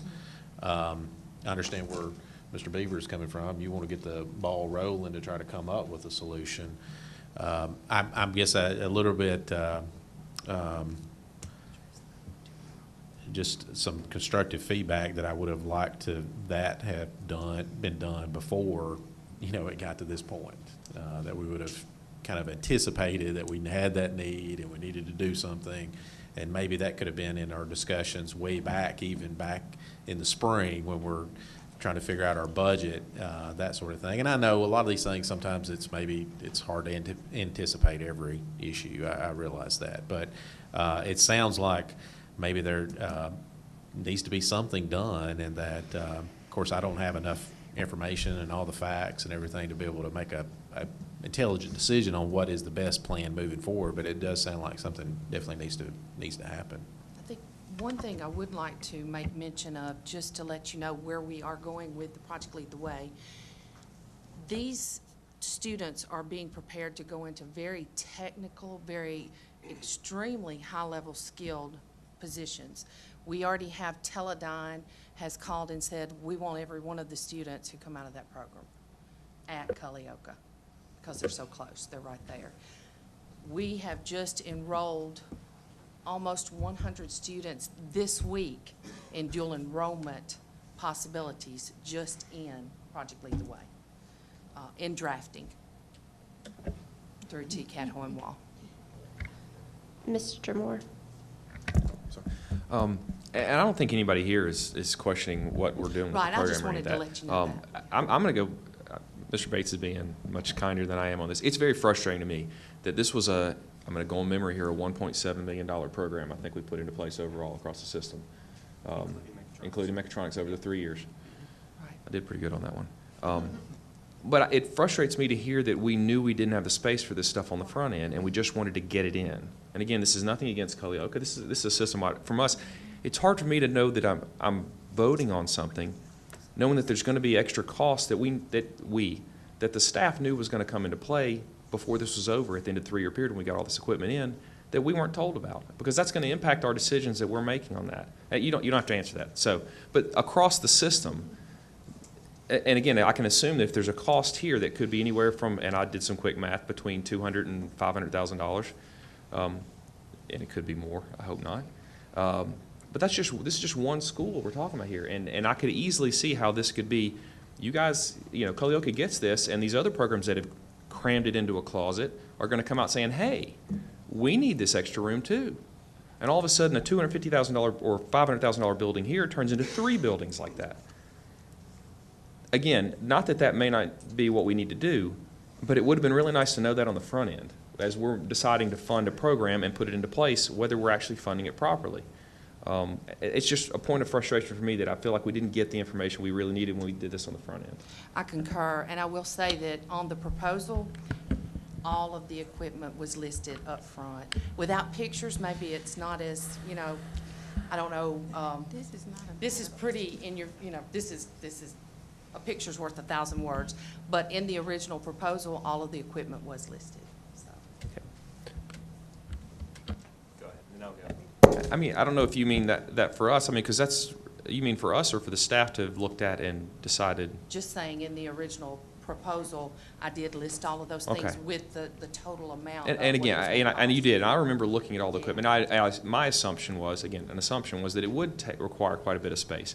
But again, as a board member, I have to work on the assumption that staff has looked at this equipment and knew that as well and accounted for that when they said, yes, we can accommodate this program in our school. I can't do the math for a school to figure out where to put this stuff. And that's where I'm frustrated with. Okay. So what you're seeing tonight is a culmination of a brainstorming session between Mr. Beaver, Dr. Woodard, Ms. Love, and myself. So we have the room to put this in, but unfortunately, that's the music room at Culleoka Unit School, which is the reason why the parents and students are here tonight. So we're looking at this as good job, guys. Every time I say music room, you raise the signs. So we're looking at this as an alternative in order to help the dedicated music room for Mr. Blade. I can't remember his first name, so I'm going to say Logan Blade. So that they have an opportunity to keep their music room, and Project Lead the Way has an opportunity to get a room that's suitable. The music room is suitable for this, but this is from a brainstorming session that we talked about today that we would like the board to entertain, to possibly, I don't want to say make everybody happy, but to kind of keep things as they are, if you will. Mr. Atkinson. I just want to ask a question right quick. You having any problems at other schools with placing this equipment? Have the other schools got room? We have had issues at other schools that we've had to try to move teachers around. We did redo the metal building with donations from outside sources to house the Project Lead the Way and the mechatronics, and still ran into some issues with wiring. It's capable of housing a 4-wire, 3-phase system, but not a 5-wire, 3-phase system. So we've had to handle these things as we're coming into, these things are coming into light. And, as far as Spring Hill High School, we're going to have 2 teachers sharing one room. And after the equipment started rolling in with the mechatronics and the Project Lead the Way, there wasn't even room for all of that equipment to go into one room. These are just growing pains that we're trying to deal with. And yes, it is like putting a Band-Aid on it. But I know we were under the impression that maybe Spring Hill High School the building project would be approved, and that was sort of, I think, put on the back burner for a little while. So our Project Lead the Way is in the senior cafeteria teaching. He has an excellent place for everyone to see him. It's like being in a fishbowl. So he'll be able to highlight his program. We're trying to make it positive. Okay, sounds like we're just having to. A lot of growing pains. Growing pains, yes. Yes, sir. We have to work through it to try, Yes, and we I don't do. want to lose the music. I don't want to lose the art. No. But we're all going to have to work together to try to accommodate things right now. I agree. Until we're able to get the space. I don't agree with coming to the board with this right here this quick, because we don't have any information on the building costs, anything, except one brainstorming one day, yesterday or today, one brainstorming incident that we haven't not put a whole lot of thought into. We need to go back to the drawing board on this and look at this and see if we can't place these students somewhere else or work it out. Ms. Martin? Thank you, Chair Parker. You will not find a bigger cheerleader for CTE than Joanna LeRae Martin. You won't find one. Being a TCAT employee, I appreciate y'all's partnership there, but I am with them. You have put us in a very hard position. There's no way this would be appropriate to say tonight to go forth with this. And the specs are here. I'm looking at one page, it tells me how big it is. So I think that for us to go forward with Project Lead the Way across the system, we've got to be a prepared people. If I get a LED machine, I just got a new LED facial machine, $26,000, I doggone it had a place to put that sucker.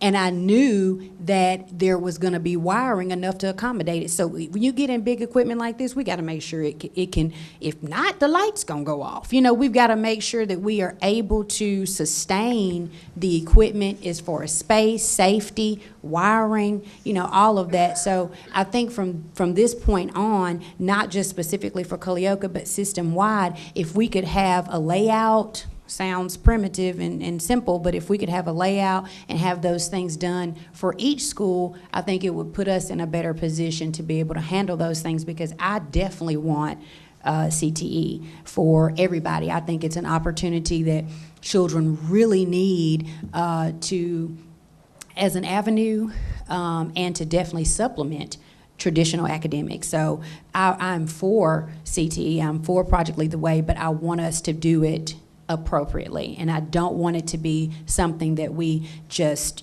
slap together or anything. This is state of the art. We are moving in a good direction, and we want to be up to par with it. And yes, I definitely want you guys to have a music room, so we've got to do better. We have to do better. Mr. Beaver? Thank you, Madam Chairman. One of the things with the music room, once we get all this equipment, let's say, worst case, we take the music room, we put Project Lead the Way in there, it's still going to be crowded. And one of the things that we're still going to have to do is rewire the room for what the power requirement is. There's only 110. That's all this requires. Yeah, but what I'm saying though, if you plug 2 pieces of equipment up in that room, it's going to trip the breaker. I mean, that's, you need to check it out, because it does have some wiring problems in that room. And so, and I'm not saying that that's but there is an issue there. And I'm not saying we need to just jump out here and make a decision tonight, but we do need to decide what you know, what we need to do here in the near future.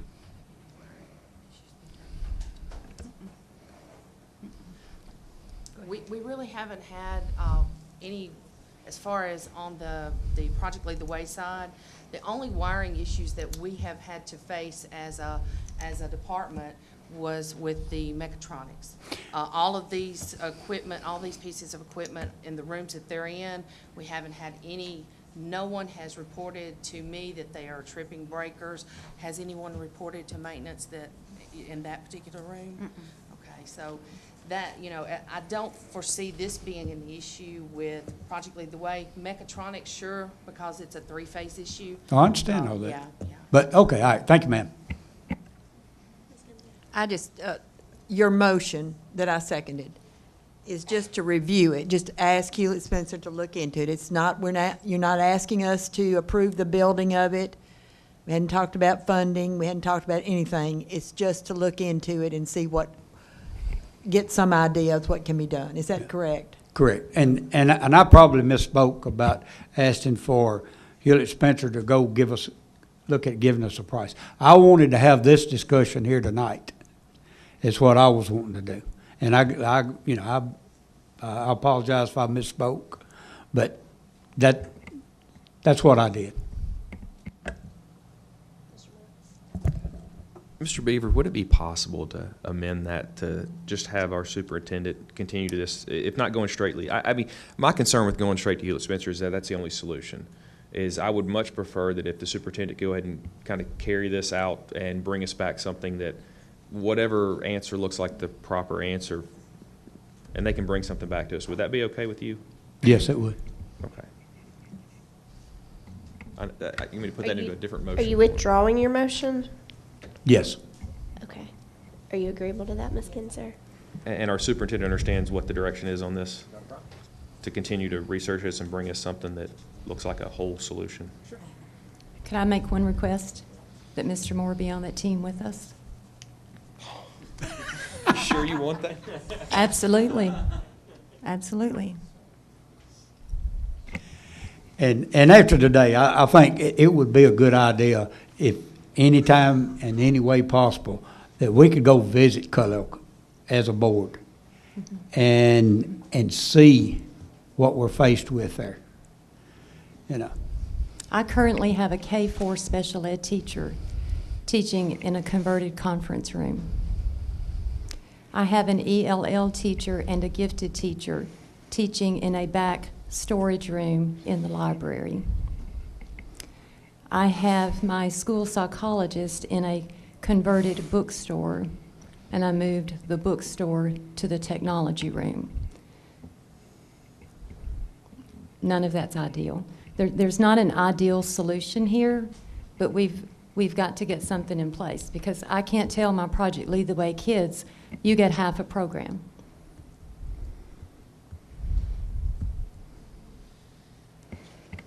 Thank you, Ms. Love. Good. All right. Why don't we take about a 10-minute break, and we'll reconvene here in about 10 minutes.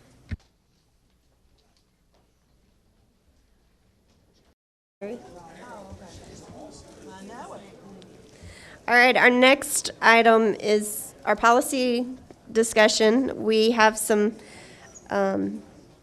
several items that have been posted the required amount of time and are now up for final adoption. Motion by Mr. Moore to approve. Do we have a second? Second. Second by Ms. Kinzer. Do we have any discussion of any of those policies? Seeing no lights, ready to vote.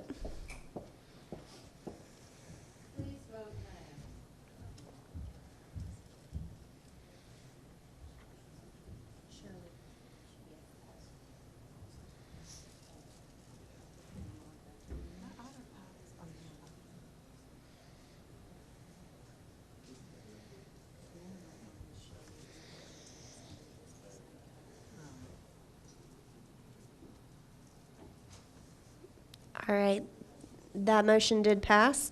Moving on, we also have a list of policies that are to be posted for the required amount of time. This will be the first posting for each of these, and you can see under the rationale the changes that are being made to each of those policies. Motion to post. Motion to post by Mr. Bates, second by Mr. Moore. Any discussion of those policies? Seeing no lights, we're ready to vote.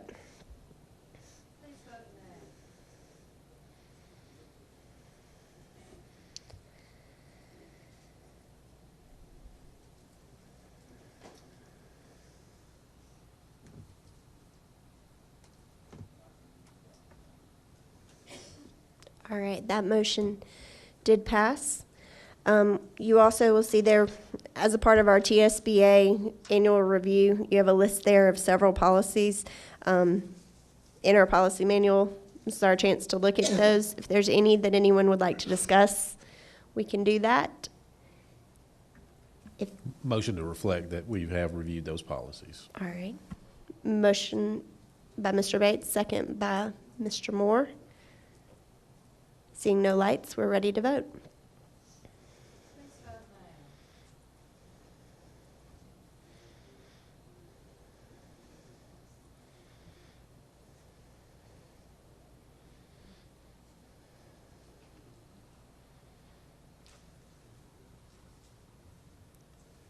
All right, that motion did pass as well.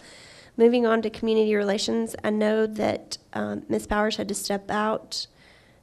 Is there anything, Dr. Marzak, that we need to say on the? Not that I know of. Okay.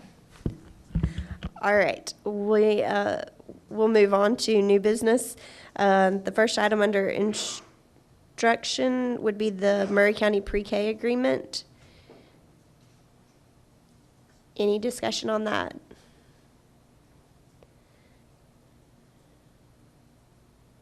Do we have a motion to approve that agreement? So moved. Motion by Ms. Kinzer. Do we have a second by Mr. Beaver?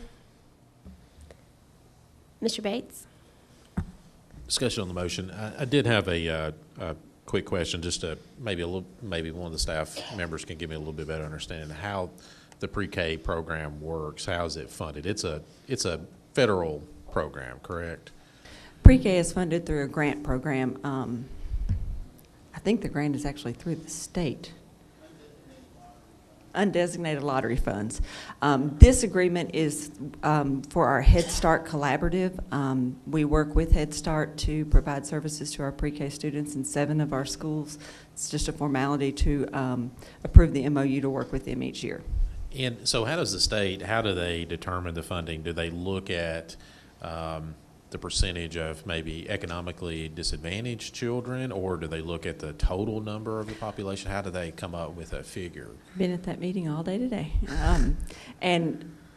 We have an application process that we go through with the pre-K funding. This year, the funding was primarily determined based on the 3-year average enrollment at each of our locations. And that is the reason we ended up losing 1 pre-K site this year. There is the possibility that we could get that site back next year. We certainly hope so. We're making a concerted effort to do a district-wide wait list to make sure that we keep all of our programs full, with the hope that by showing what steps we've taken this year to maintain that, then we can get that program back for next year. But this year's funding was based on the 3-year average enrollments. Okay, so they look at prior enrollments, but so they don't necessarily go to an individual school and try to figure out, do you have enough, like Title I? Like we've lost eligibility at some of our schools under Title I, but it's not set up that way. No, but the students do have to meet income eligibility requirements. We have to enroll as many income eligible students into the voluntary pre-K program as we possibly can. Once we filled every spot with the income eligible, then we can look at non-income eligible. Most of ours are filled with income eligible students. Okay, because so I think right now we've got the pre-K program at all of our elementary schools with the exception of our K-12 schools. No, Scott, you may have to help me here. We do not have a voluntary pre-K program at Marvin Wright, Spring Hill Elementary, and then the unit schools. Some of our schools have 2 voluntary pre-K programs. Okay. And is there a rhyme or reason like why we don't have pre-K at Spring Hill Elementary, for It's example? probably been based on income eligibility in the past. This is my first year to work on this, so I'm referring to Scott on this some too. Okay, well, that maybe answers some of my prior questions, because I was wondering if there is some sort of Yeah. income Well, like I said, they have to meet situation. that income eligibility in order for us to get the program. So if we don't have enough income eligible students, then the state won't. I'm assuming they're looking at our free and reduced numbers when they're considering that. But do we look at that on an annual basis, like, for example, Spring Hill Elementary? Maybe they didn't have enough people sign up 3 years ago, but maybe this year there would be enough parents that would be interested If we in have the program. numbers, then we include it in the grant. Now, it is a competitive grant, so the state can fund it or the state cannot fund it. This year, 17 systems lost classrooms. We were unfortunately one of those. Okay. They did talk today about the possibility of adding programs down the road, but So I just didn't know, like, for example, Spring Hill Elementary, is it a situation where they just didn't apply for the pre-K, or they applied and they just got rejected again this year? it's one big grant application. So we list the sites that have the income eligibility based on free and reduced enrollment. Okay. So, am I saying that right, Scott? All right, so we as a district, we do like this big application, and it's got the schools that we're applying for. Right. Do we go back and reassess, like maybe last year, we didn't apply for Spring Hill Elementary, but this year, hey, let's throw them in, let's see if we can get. Yes, we would look at that and try to add as many of those programs in there as we can. Okay, but so we do that on an Yes. annual basis? Yes, sir. Okay. And if we get the funding from the state for the pre-K program, do they provide all the necessary funding, or we have to put in some money? As a matter of fact, as I told Dr. Woodard and Ms. Hargrove and Mr. Parliament, we have a budget shortfall this year. The district is going to have to pick up some of the cost of the teachers' salaries because the state only funds a certain amount. And don't hold me to this, we're about $45,000 short on the pre-K budget this year. So this may be like something we under budgeted in our GP that we're going to have to maybe take a look at. Right, but funding from we other- also didn't know we were going to lose a program, which impacted the funding that was available to us. And so is it roughly, I know with BEP formula, the state, they fund like 70% of a teacher's salary, and we have to chip in the 30%. Is it similar to that, or is it a I'm going completely to defer different? to Scott on that because I really don't know how they calculate that. Sorry, Scott. We didn't talk about all that today. It's been in the past roughly $100,000 a classroom. So you think about a teacher or an assistant, and then those supplies. What has happened, though, we have really good teachers, and they've been most of them have been in the pre-K program since they were hired. So now they're at 20 years. So their salaries and benefits take up a significant amount of the grant. All right, so each program about $100,000 a pop. Yes, sir. And out of that, how much does the state pitch in? Well, they fund the whole grant, so they fund all of it. So we try to take everything out of that grant. Nothing in the past has come from the system. It's just that now that our salaries are increasing with those teachers, we don't have enough money to fund all of it now. So Teacher salary increases, insurance increases, those things all have to be calculated. Okay, so they fund like 100% of the base amount, but then as we have cost of living increases, that's where we start incurring some.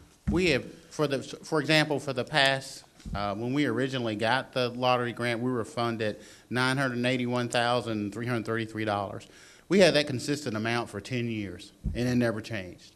And, as the teachers, we knew that as the teachers kept saying that sometimes we'd have we get a new teacher, and we were able to move some money around and fund other stuff through the grant. But it just so happened, with the loss of that teacher, with the loss of that classroom, we lost that, now we've got $865,000 or something like that. And so it's just that, we're at that point where we're just Well, not I don't having want fun. to belabor things, but my understanding is, I guess, from an educational standpoint, the pre-K program has some advantages where it's supposed to try to get an early start for children. And I would like for us to try to have as much parity in the district as much as possible. I understand, on a case-by-case basis, there may be eligibility issues and there may be maybe space confines, but if this is a good program for some of our elementary schools, I'd like to see us have that program at all of our schools, if possible. And at least we can at least take a shot at asking as far as a grant, and if they don't do it, they don't do it. But we tried to look at that, what is the unit cost, what it would take to fund one child, and then try to, take that number of kids, say we have 200 kids? 200 kids and say, can we spread them out all over the place? Can we fund 5 kids out of the lottery funds that are income eligible? Can we fund 5 kids that are special ed eligible? But, the difference is, do you have enough money to pay for both teachers? Okay. Real quick, and jumping ahead a little bit, on our budget that we're looking at, we're potentially looking at funding a pre-K coordinator. Why do we need a pre-K coordinator? We just like we have RTI teachers. We've over the past, this has been something that just one of us has taken to provide support to those pre-K teachers. As of this year, we're implementing the portfolio. We're implementing a number of different new curriculum, the attendance policy. We just felt like we needed another person, especially dedicated to that, doing that. And so would that be a central office? Well, this person is just going to be like an RTI. We're going to try. Yeah, what we want to do is hire somebody on our extended contract, a 120-day contract. So it would be a teacher, a retired teacher, working with those teachers. And they would go around and help the pre-K teachers. Right. They would also, we're tasking them with maintaining that disregard list. So, oftentimes when schools, when we get keeping up with that list, making sure if a kid moves or something and we get somebody back in that classroom, we maintain that enrollment. Who is currently doing that job as far as coordinating? Okay. So that's under your particular supervision at this time. Okay. And from the meeting today with the competitiveness of the grant now, it's always been a competitive grant, but they've always just given us the money. This past year is when they really started looking at that and started taking programs and moving things away. So the accountability piece of the pre-K program is definitely going up, making sure that we're meeting all the requirements, dotting our I's, crossing our T's. The attendance piece is huge. Pre-K attendance is a big issue. This is the first year that we actually have a pre-K attendance policy. So there is the expectation that if we have pre-K students who are not coming, which is a common problem, that we are making home visits, that we are making parent contacts, that we're showing good effort at getting those students in the program, and if they don't come, we'll be dropping them and picking up somebody from the wait list. So that's going to be a big piece of, if we get this pre-K coordinator, part of the role that they would be playing.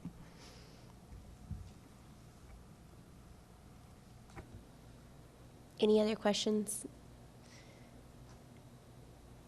And just to review, this is actually just to approve the MOU with Head Start, who helps serve some of our pre-K classrooms in some of our schools. Yes, ma'am. Head Start provides an assistant in 7 of our classrooms. So 7 classrooms actually have 2 assistants. Some of them do not. Have the 1. All right. We have a motion. We have a second. Seeing no lights, we should be ready to vote.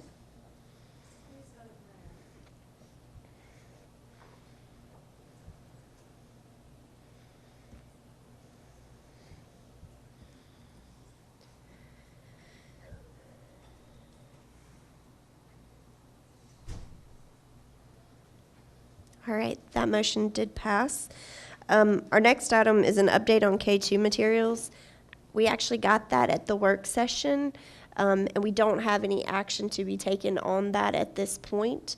I'm sure that we'll continue to have discussion about it at our work sessions going forwards. Unless anyone wants to have any discussion about it now, I will move on to the next item, which is the Project Lead the Way funds request from fund balance.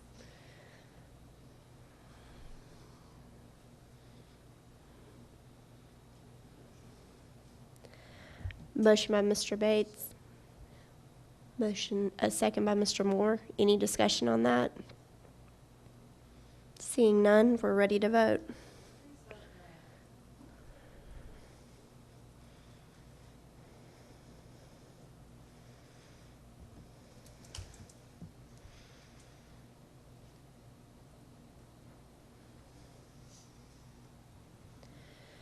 That motion did pass. Moving on, you will see on the agenda, and I don't believe this was actually on our work session, but since that time, we have gotten, all board members have submitted an evaluation of Dr. Marzak. So the complete evaluation with all 11 board members' comments and rankings have been provided for you. I don't believe we have to ratify anything, but we just did want to make everyone aware that it is full of, from all board members now. Dr. Marzak? Yes. And this is going to sound kind of weird to say this, but this is just the second evaluation you've done of me. I felt like I've been here for 10 years, but I've only been here for 2. But I want to thank everybody for your open and honest responses on the survey. I also want to thank many of you who have reached out to me to kind of talk to me about why you scored the way you did. As I've said before in the media, and as I've told my Christian, I use every feedback as a way to improve. So I'm going to do the same process I did last year. I'm going to look at each of the individual areas. The area that came in the lowest composite-wise, I'm going to create a SMART goal to improve.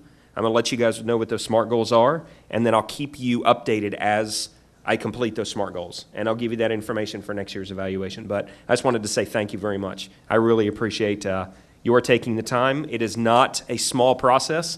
It is a very lengthy evaluation, and I just appreciate your feedback. So thank you very much. And I will take this opportunity just to remind everyone, while we just evaluated Dr. Marzak, we also have an opportunity to evaluate ourselves. And that is due, I believe, by September 1st or 2nd. So the link has been sent out to you. Please try to complete that so that we'll have that information in time for our work session. Now we'll move on to instructional low bids. I think the first one is another Project Lead the Way equipment. Let me just ask, are there any items under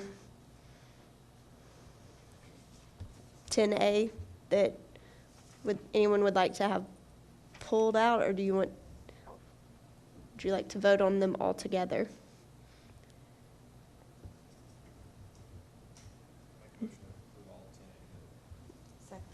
All right. Motion to approve all 10. Is there any discussion on any of those items?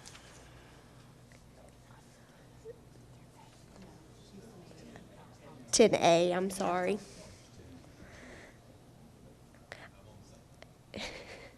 I do have one question with regards to the science textbooks from Discovery Education. I know that we have a textbook committee. Are these taking the place of our science textbooks? And if so, they've been approved by the committee.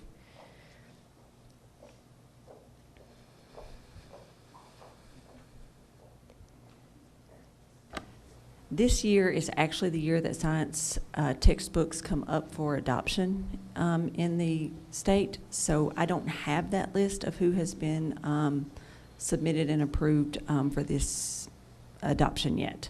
We have partnered with Discovery Education. Their textbooks have had very good results.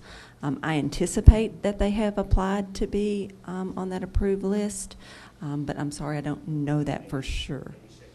No, we have, we are in the process. There have not been any awards as of Right. yet for any company, but we are in that process. So they submit their name, their application process, and the state sends us back a list of approved vendors. And I got an email earlier this week that will be submitted to us in September or early October. And just to clarify, is this is to approve just for 1 year, or is this to approve for multiple years? It is a 4-year contract, renewable annually. So we're not paying for everything up front. Each year we would have to continue the purchase, or if you decided you didn't want to, then we have the opt-out policy on that. So we could do it this year, and then next year, if you're not awarded, recognized by the state, then we could opt out of it. We could reevaluate that, yes. Okay. The other question I have, obviously, if it's a tech book, I assume you need a digital device for this? You will use a digital device, however, you do not have to be one-to-one. Students, actually, we encourage collaboration with the textbooks so the students can share the devices. But yes, it is digital content. So for the schools that are not one-to-one, will they have a code so that they can look at it on their home Yes, device ma'am. if they wanted to? Yes, ma'am. Okay. Particularly, I think it was for K through 12, right? That you could use this particular. This one is K-12. Not Okay. all of them are K-12, so. I guess my biggest concern on this is K2 is not one-to-one, and they already have a hard time getting enough devices to be able to share. And we're actually not requesting to purchase for every student in K2. We're requesting for 6 per classroom so that they can use them in centers. Okay. So you're not going to be sending home a code for classes then? They would probably share the codes. That's one of those issues we have to work out. But they have assured me that we can make that work. Okay. Any other discussion items on this? Seeing no lights, we are ready to vote.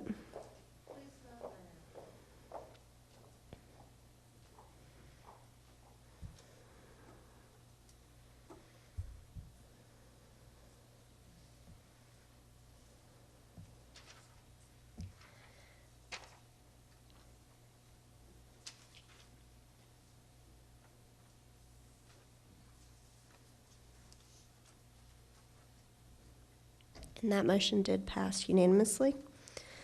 Moving on, we have some operations low bids. You can see there's a bid for a digital sign. There's a donation from, I believe, Lister Hill Credit Union for that to cover the cost of that.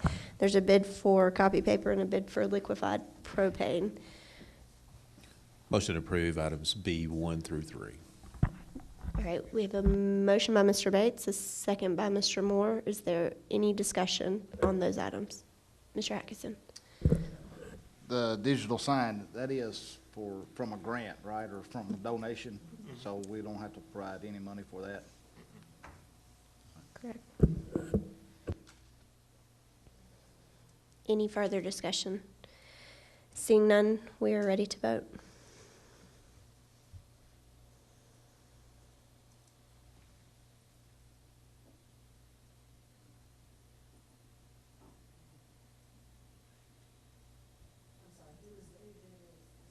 Mr. Bates made the motion and Mr. Moore seconded.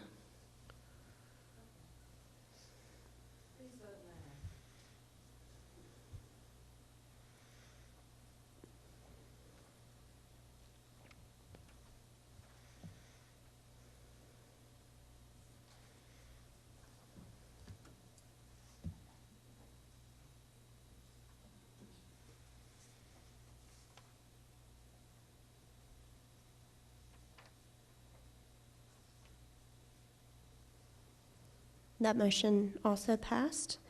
Moving on, we are down to the finance items. We have several budget amendments. Nothing different than the work session. Any discussion on any of that? Do we have a motion to approve the budget amendments? Motion by Mr. Moore, second by Mr. Bates. Seeing no lights, we're ready to vote.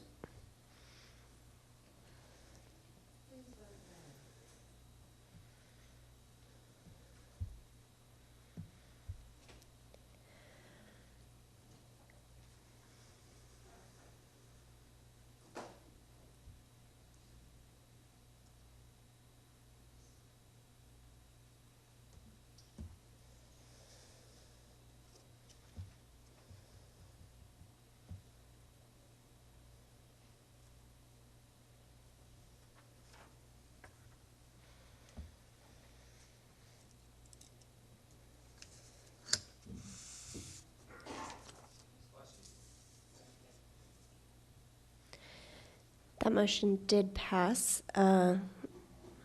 Moving on, we have a list of keys purchases from the fund balance. Dr. Marzak, do you want to speak on that? Yes, so based on the chairman's request. We had a conversation in this about these at executive yesterday, and one of the conversations we had was which is of the most immediate need and which ones could we possibly wait on and have more discussion on. And the conversation that we had with the executive staff was, once you guys approve this, and then it has to go to the county commission for approval, and then the budget amendment comes in, it could be mid-October to maybe November before some of these things come in and we're actually able to use them with kids. So it was the input of the executive staff that as you see what's provided here, it's our preference to go ahead and move ahead. Now, there are a couple things that we're looking at. So, for example, Highland Park iPads and cases, we're looking to recalculate that. That has first through fourth grades, but it's really only pre-kindergarten, kindergarten, and first grade that need those because those are iPads for portfolios. We did follow up with Hampshire Unit School talking about the graphing calculators, wondering if we could use an online program on the diploma devices. However, for testing, computers are not allowed during state testing, so they have to have it. They're allowed to use a calculator, though. So that means they wouldn't be able to use the graphing calculator program on their Lenovo devices. So that's why they needed those graphing calculators. But everything else we saw on the list as if we could get a motion from the board to approve, we could start to put those into play and get those into students' hand as soon as we possibly can. And that's kind of where we are. But I'll take feedback from the board. Madam Chair, I've got a motion to get us started. My motion would be to amend the fund balance budget that we adopted as a board back in May, and we would replace it with the KEYS spreadsheet that's attached to our board packet that we received. And it's a total amount of $2,605,094. So that's what's in their board packet as to the final amount of what we would be using fund balance for towards the KEYS, plus an additional $30,000 for the University of Tennessee Knoxville partnership. So once, if that gets a second, then I'll speak to that motion.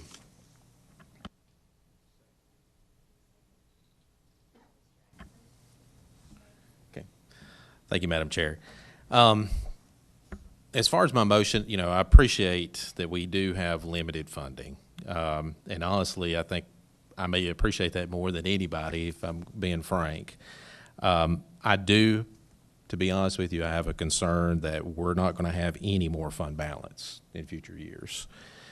You all will recall that from my perspective, the county took us to the cleaners. They took $2.5 million in funding away from us every year as far as the pennies that would typically come to us. And what would happen usually is that $2.5 million that they took away from us, that would roll into our penny bank each year. Even though they may not always approve a budget, that money did still come to us. Well, that's gone. So $2.5 million for not just this coming year, but every year for 25 or more years is not going to come to us in fund balance. So we're going to have to make these dollars stretch. Now, next year, we may get some money that goes into fund balance if we've got a little bit more sales tax than maybe what we budgeted for. But I'm not so sure about that because I think the budget that we presented in our GP was maxed out as far as what our estimates. We were adding, not just being conservative, we were adding a little bit, trying to be accurate. So I think our budget may be pretty accurate. So I don't think there's going to be any sales tax that's going to roll into fund balance next year. We may have some operating savings like we did this year, but I have my doubts about that. I think the budget that we passed, we got down to the bone on a lot of those things. So I don't think any money is going to roll into fund balance in future years because of that. So this money that we have, we may have to stretch this out for many, many years to come. And I think we need to recognize that in what we're doing. And so because of that, I think it's very critical that anytime we're looking at spending money for fund balance, it needs to be something that is very necessary. And we also need to be looking for investments. We've got to make this money stretch, so we need to be looking for ways that we can put in a little bit of money, and hopefully that becomes more money down the road. So kind of an analogy would be like, if things are kind of tight, you don't really have enough money to go to the grocery store and buy groceries, maybe you ought to take just a little bit of that money and go buy some seeds and go plant a garden. And then the next year, you spend a little bit of money, but you had a huge harvest the next year. I do think that as far as this additional $30,000 for the University of Tennessee partnership, I think that is a good investment. I think that's investment money. That's seed money. It's a one-time expenditure. It's not a long-term commitment. And University of Tennessee is already helping to hopefully gather more money to go after grants. I think they've already applied for several grants.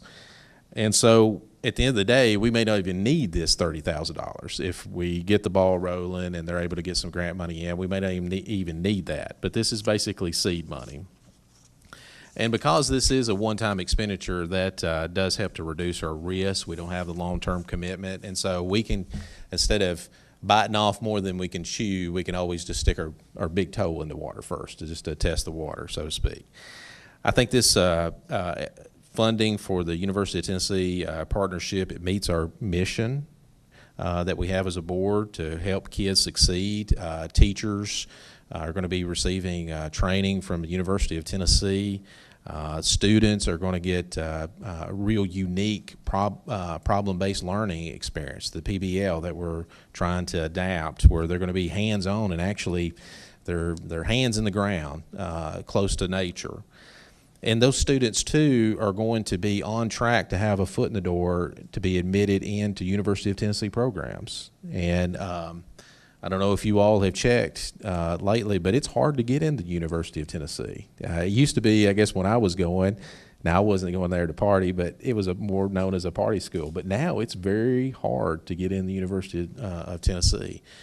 So anytime that we can figure out a way as a board to help our students to have a foot in the door into very competitive programs, then that's something that fulfills our mission as a board. I think, too, that program would also be good for the entire county, not just for those particular students and the teachers down at Hampshire, but would also we're hopeful that that program would be successful. And then maybe the University of Tennessee, maybe we could talk them into expanding this program at other schools. It may be that other universities, they see what's happening and they may want to get on the bandwagon. They may want to try to get into other schools to do programs like this. Something else that I think would be beneficial for the county is it's an avenue to provide some in-house training throughout the district. That if we're trying to figure out this PBL thing, and we've had kind of an incubator, a test tube, to try it out, to make the mistakes and to figure out what works, and then all our other teachers can go and actually see that and learn from that, then that helps the entire district. And of course, too, I think it would be a feather in the hat of the county. As the speaker spoke earlier, the University of Tennessee Agriculture Program is a premier program in the state. And to have that feather in Maury County's hat to say that we have a partnership with the University of Tennessee, and I may be a little biased because I went to the University of Tennessee, but I think that's something that we as a county can be proud of, to say that we have a partnership with the University of Tennessee. It very well could be that this program could be, because it's such a unique program, we may be, who knows, y'all, we may be world renowned. We may have the governor come in to see this program and to maybe bring additional funding to our schools to help benefit all the schools. And possibly we could actually benefit as a county from the tourism that's generated. There's actually have a phrase now of edutourism. And I saw that firsthand when I went to Mooresville, North Carolina. They were packing in the people in the hotels. They were spending money in the hotels to see these schools. And so they were actually reaping a lot of tax dollars from that. But at the end of the day, opportunities like this, they don't come knocking every day. We don't every day have the University of Tennessee knocking on our door. And so the University of Tennessee, they're folks that they've, in good faith, they've put in a lot of time. We've had a lot of community partners that have stepped up. We've had our very own Farm Bureau that's came in to want to support this program. But to to get partnerships, and that's what we want because we have finite resources. We're basically looking out, hey, we need some help here. But to get partners, we've got to be a good partner too. We've got to be willing to be a co-equal partner and to put something in. If we close this door, I'm very concerned that we're closing the door on future opportunities. What kind of message is that going to send to other universities that, hey, yeah, come on in, we'll try to partnership with you, but when the rubber meets the road, the board is not going to be there. It's not going to be a partner. So we may have a lot of other universities that would be reluctant to have those partnerships, and we may have a lot of community groups that are reluctant to even get involved. Like, well, what's the point? Why do I want to commit my time, commit my resources, but we didn't take this opportunity? Now, of course, I understand that we want all of our schools to go after grant money and to take initiative, and I think we got a great leader at Mount Pleasant that is showing the way on some of that, of going after shaking the trees and bringing in a lot of grant money, and that's something that we want, but that doesn't necessarily alleviate our responsibility to also to help out. I mean, we can't just put it all on the schools. We have to be a partner to help. And maybe if this program is successful, maybe it can be a model where we haven't always done a very good job in the past going after grant money. I don't think we as a district have really did a good job. But if we have a model where other schools can then go and say, how did y'all do that? And with the University of Tennessee's help, and then that could carry over where we could be self-sustaining and do that amongst other schools. Now, as far as this additional amount, I don't know if it's really clear from the keys information that we were getting, but I'm not sure if everybody knows or not, but Hampshire gave up an RTI coordinator. They do not have an RTI coordinator, so they gave up $38,000 to try to make this work. They don't have, so when you see in what is already currently budgeted, that's not $38,000 plus an RTI. That's just the $38,000 that they've asked for so far. And when we're looking at the Keys budget, actually some of the schools actually have the RTI and some additional things for the Keys. Like, for example, Randolph-Howell, what is in the current Keys budget is a total amount of $84,000. Culleoka, it's a total of $84,000. So it just point that out that Hampshire has not requested very much thus far. It's very very small amount. Again, UT, they've shown that they're willing to roll up their sleeves. They've reduced the amount that they've requested from $180,000 to $39,000. And of course, they're upfront with this, that's not going to be the optimal. They probably could have done a lot more for that additional funding, but I think they realize we have finite resources and they're willing to roll up their sleeves and willing to work with us. And so I'm asking the board to work with them back. And so what my motion is they've asked for $39,000. What my motion is a little bit less than that. It's $30,000 to make sure that we have that good partnership. And $30,000, I know things are tight, but that's not a whole lot of money in the big picture of some of the things that we've proved tonight. But the fruit, by making that investment of $30,000, the fruit could be tenfold later on. So I would ask the board to support it. Thank you, Madam Chairman. It's hard to follow something like that. I mean, he just gives a great speech. And everything, what he's saying is true. And I won't try to make it short and sweet. I'm looking for the future of Murray County. I'm looking for the future of our kids. This provides a great opportunity for some young kids to be able to work with the University of Tennessee. It's one of the biggest schools in the state of Tennessee, one of the best-known colleges in the United States. Everybody knows Tennessee. It's going to be a great opportunity for everyone. Murray County, our school board, our school system, our kids is going to have a great opportunity, and it's going to leave room to grow to other schools. This is a small little sliver in our big pie that we're trying to give them, and hopefully that's going to make it grow. I think they're going to do what they're going to do. What they said they was going to do is support themselves. I'm hoping they can take this money and start a program that's going to do wonders for Murray County.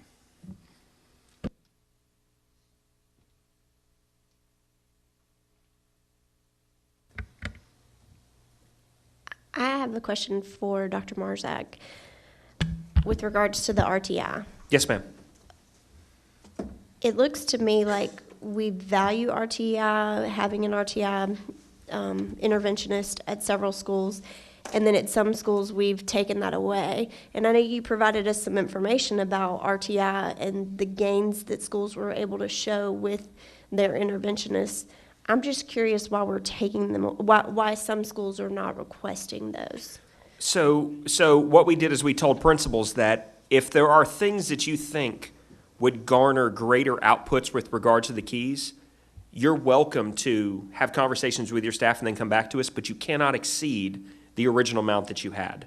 And so principals went back, they talked with staff, and then that's what they came back with, saying that these things we think will garner just as good results. And so everything on here gets scorecarded and tracked. Well, here's the thing. I don't Sure. think that we gave all the schools a blank check for $38,000. True. I mean, I think that if we wanted to do RTI and we see value in RTI, then we need to push RTI. Yes. If we don't see value in RTI, then I have a real hard time voting for any of the RTI interventionists tonight. Yeah.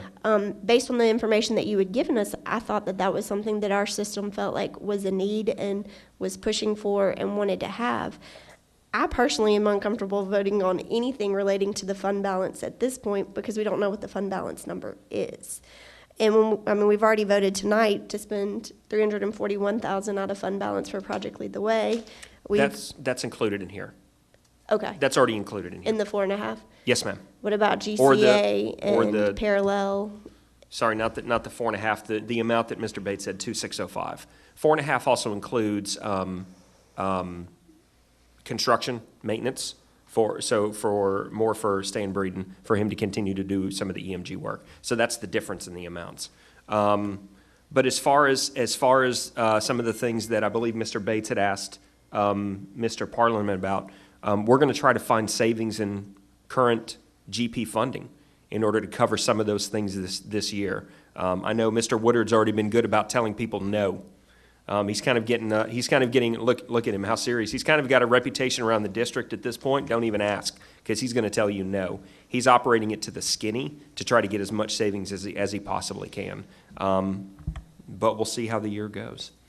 But going back to the original intent with the keys was to ask principals and teachers about the resources and the things that they would need to make greater access, to make greater growth with the keys that they're tasked with growing at their individual schools. So some of the schools that asked for the RTI intervention, such as Mount Pleasant and Highland Park, they see that as a valuable investment for their student population with their teachers that they're doing. Some of the other schools said, we can take care of that ourselves, and there are some other things that we think would give us greater outcomes and greater benefits with the keys. And then if this is approved tonight, then we hold them to that. Then we task them to that, and then they have to make those outcomes. I appreciate that. I just think that it just seems to me like the ask was, tell me what you want to spend $38,000 on. And Yeah. this to me is our savings account, and so I'm very selective about what I want to spend money on. Because as Mr. Bates said, I'm not sure that this fund balance is going to grow that much this year. So I do want to be very, very picky about what I spend my money on. Yeah. And so I was very strongly in favor of funding the RTI interventionists. Yeah. But then I see some schools are saying we don't need RTI interventionists. And I got to say, well, why do they not need RTI interventionists? And some schools say they do. It's not equating for me. Well, can we put a principal on the spot? Mr. Ford, if you wouldn't mind, your teachers chose a different avenue.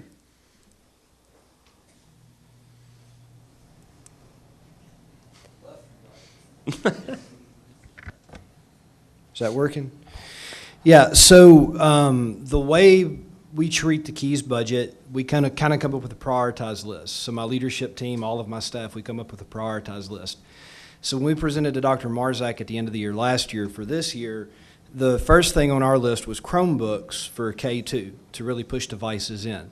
That was not voted in through the process, so the interventionist was, RTI interventionist. given the option to look at spending that money a different way, took it back to my team. Number one on the list was the Chromebooks, RTI number 2. We've restructured, I feel weird talking in this thing, there's like a reverb or something. We restructured how we did interventions this year for RTI, so we've got that where we can handle that in-house. 600 kids, 120-hour contracts, you're not going to get a lot of bang for your buck. But working with Mr. Carver, 90 iPads spread out K2, we can get a better investment there. That's just what my team felt like. Thank you. Yes, sir. Appreciate it. Mr. Bates. Thank you, Chair Parker. I just want to point out, my motion is not $4.5 million.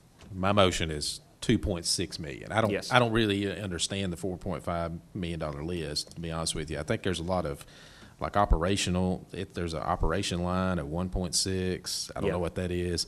And that would not be something I don't think we would be looking at tonight anyway. No. But I do think it is critical that we do need to move forward, because every day we delay is delaying getting these resources into our classrooms, because there's such a long process. We can approve it tonight, then it has to go to the commission before the money can actually be expended. So I think it is critical that we move forward.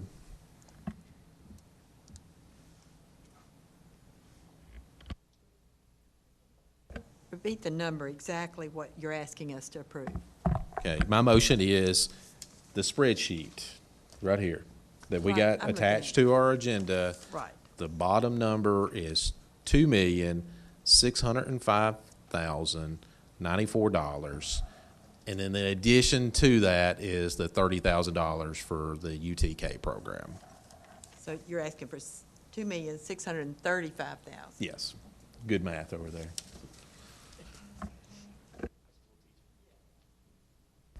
And I do have concerns about the future fund balances, but the estimate that we received today was that after the 3% test, we were going to have $6 million.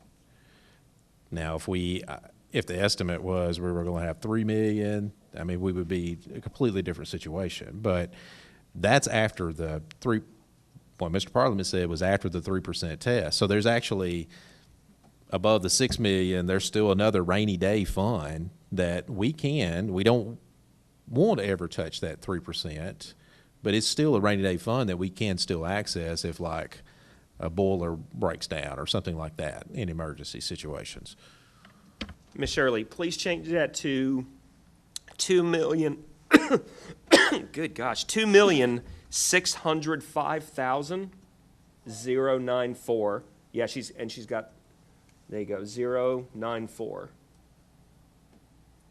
And it already says plus 30,000 for UT partnership. Perfect.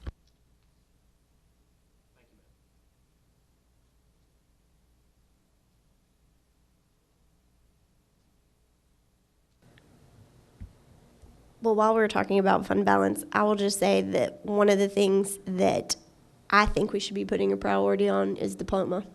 And I don't think we're spending enough on it in this budget. And I would like to see us spend more. So would I rather have an RTI interventionist, or would I rather have more devices? I think that that's something that we really have not vetted out, not in this budget. And as long as, I think the 850,000 that's in here, how many more devices is that going to get us in our schools? And how many schools are going to be one-to-one? So going back to the original Keys discussion, this was a request that for the next 3 years to earmark 850,000 out of fund balance as a starting. So that will give us, Mr. Carver, if you don't have it on hand, I'm calculating.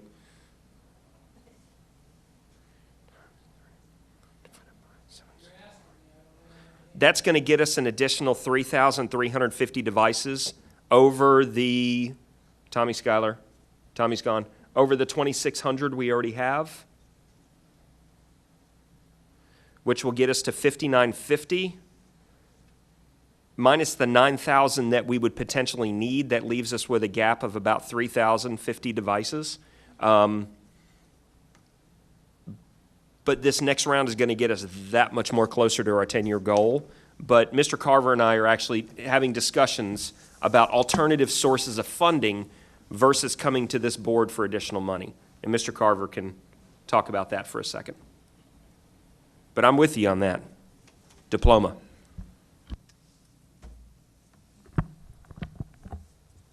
And I too am with you on the diploma. You know, the thing that the board has to keep in mind is that. I'll just keep pushing them until something works. The thing to keep in mind is that the finish line for the diploma initiative is in 2026. And so, and I like to speed things up just as much as the next person. But I would tell you that, you know, in looking at the funding and all that, we need to establish some kind of perpetual funding stream so we're not having to go to a rainy day fund time and time again. The experience I bring from being up north is that we were able to work with state legislators and local legislators to create a percent sales tax that was used exclusively for infrastructure and for technology purchases. And that's something that I've been working on here the last couple of weeks. I don't have a lot of details.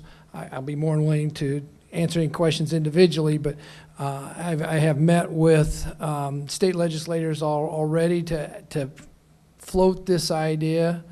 I think that the county has the capacity to look at something like that. It would be the will of the patrons to support it. And again, the experience that I bring from up north is we had a 1-cent sales tax that was decided county by county. And so when folks, it was not a property tax, but when folks came into Dallas County to purchase things, they came from several different counties and they were helping to fund our technology initiative. And I think that's something that could be very viable here in Murray County. Again, I've been working on this for the last couple of weeks. I know that on the Williamson side of the Williamson County, the Spring Hill side, they've already initiated a supplemental tax up there. And you know, if they can do it in Williamson County, I'm sure we can find a way to do it here. But you know, the thing to keep in mind is the devices, as funds are made available, devices are being made available to children. And the thing that's exciting about it is that the staff is wanting to go and do it at a faster timetable than I've ever experienced. And so a lot of that goes back to Dr. Marzak and the staff creating the diploma initiative and launching it last November, so that when people were ready, they were ready, you know, they were diploma certified. It's just happening at an accelerated rate. And so I guess whatever funding is available, I think is a good thing. The staff, in my travels through the district, the staff is being very out-of-the-box thinking to make things work with what they have. I was down at Mount Pleasant Elementary today, in the 3rd grade, went ahead and got diploma certified. They know that it'll be a while before devices are ready to go, but they're working towards it. They were using Chromebooks today to make things go. But that this is a process. We have to think outside the box. And again, some kind of alternative restricted funding stream is the way I think we need to explore to go. And I'll share more as we go on, but I do think that's a possibility. I don't know if that answers. And I'll take all the money you can give me. Well, I appreciate you saying that it's a 10-year process, but here's the thing. In 10 years, that might mean kids are graduated and will never have had a diploma device. Right. So that's the thing that concerns me. And we do have teachers that are moving in that direction, but we're leaving a lot behind. And I guess, you know, one of the discussions that we've had is that high school is going to have to take their tests online. But all of our high schools do not have diploma devices. And even if we give this $850,000 in the diploma, are all of our high schools going to have it? All of our students going to have those devices to be able to take their online tests? Well, and the thing of it is, too, with the online testing, that's a challenge that's going across the state of Tennessee. I know, but I want us to solve it. I'm right there with you. We've talked about that. And I know that having all the devices in the hands of all the high school kids, I think that would be ideal. But again, I know that I wasn't here, but previously the high schools have set up testing windows and utilize current existing computer labs to take their online testing. I know that they've made it work. Is it the best? No. I'll be honest with you, I have some questions. I guess my experience has been from coming out of a district where we did have, every kid had a device, the state couldn't handle the influx of information and the system crashed. And so I'm hopeful that Tennessee has got that figured out better than the folks up north. But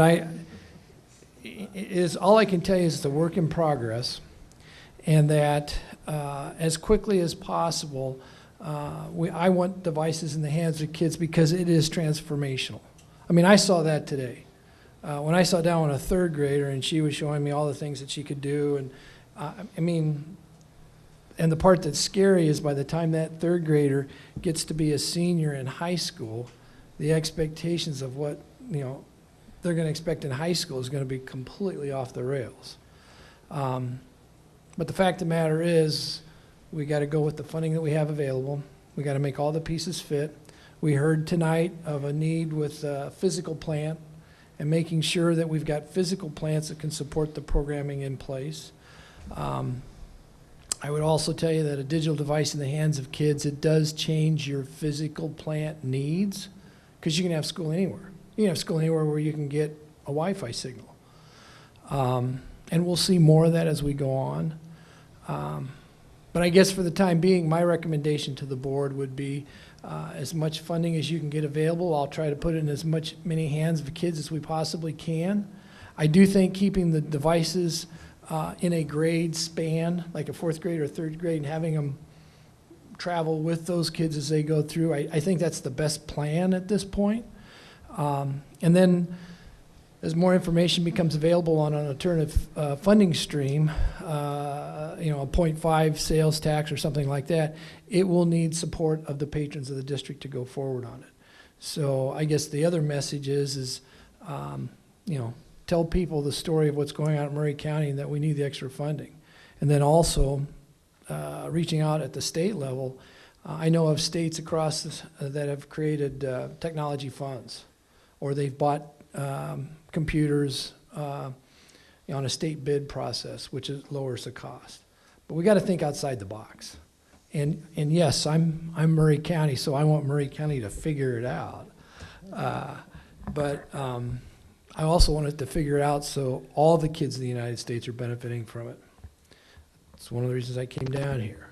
Well, if we're doing college and career ready, and we're going to have kids that are potentially graduating from high schools and will never have a device because we don't have the ability to have devices, let's say in all of our 12th grades or all of our 11th grades. Mm-hmm.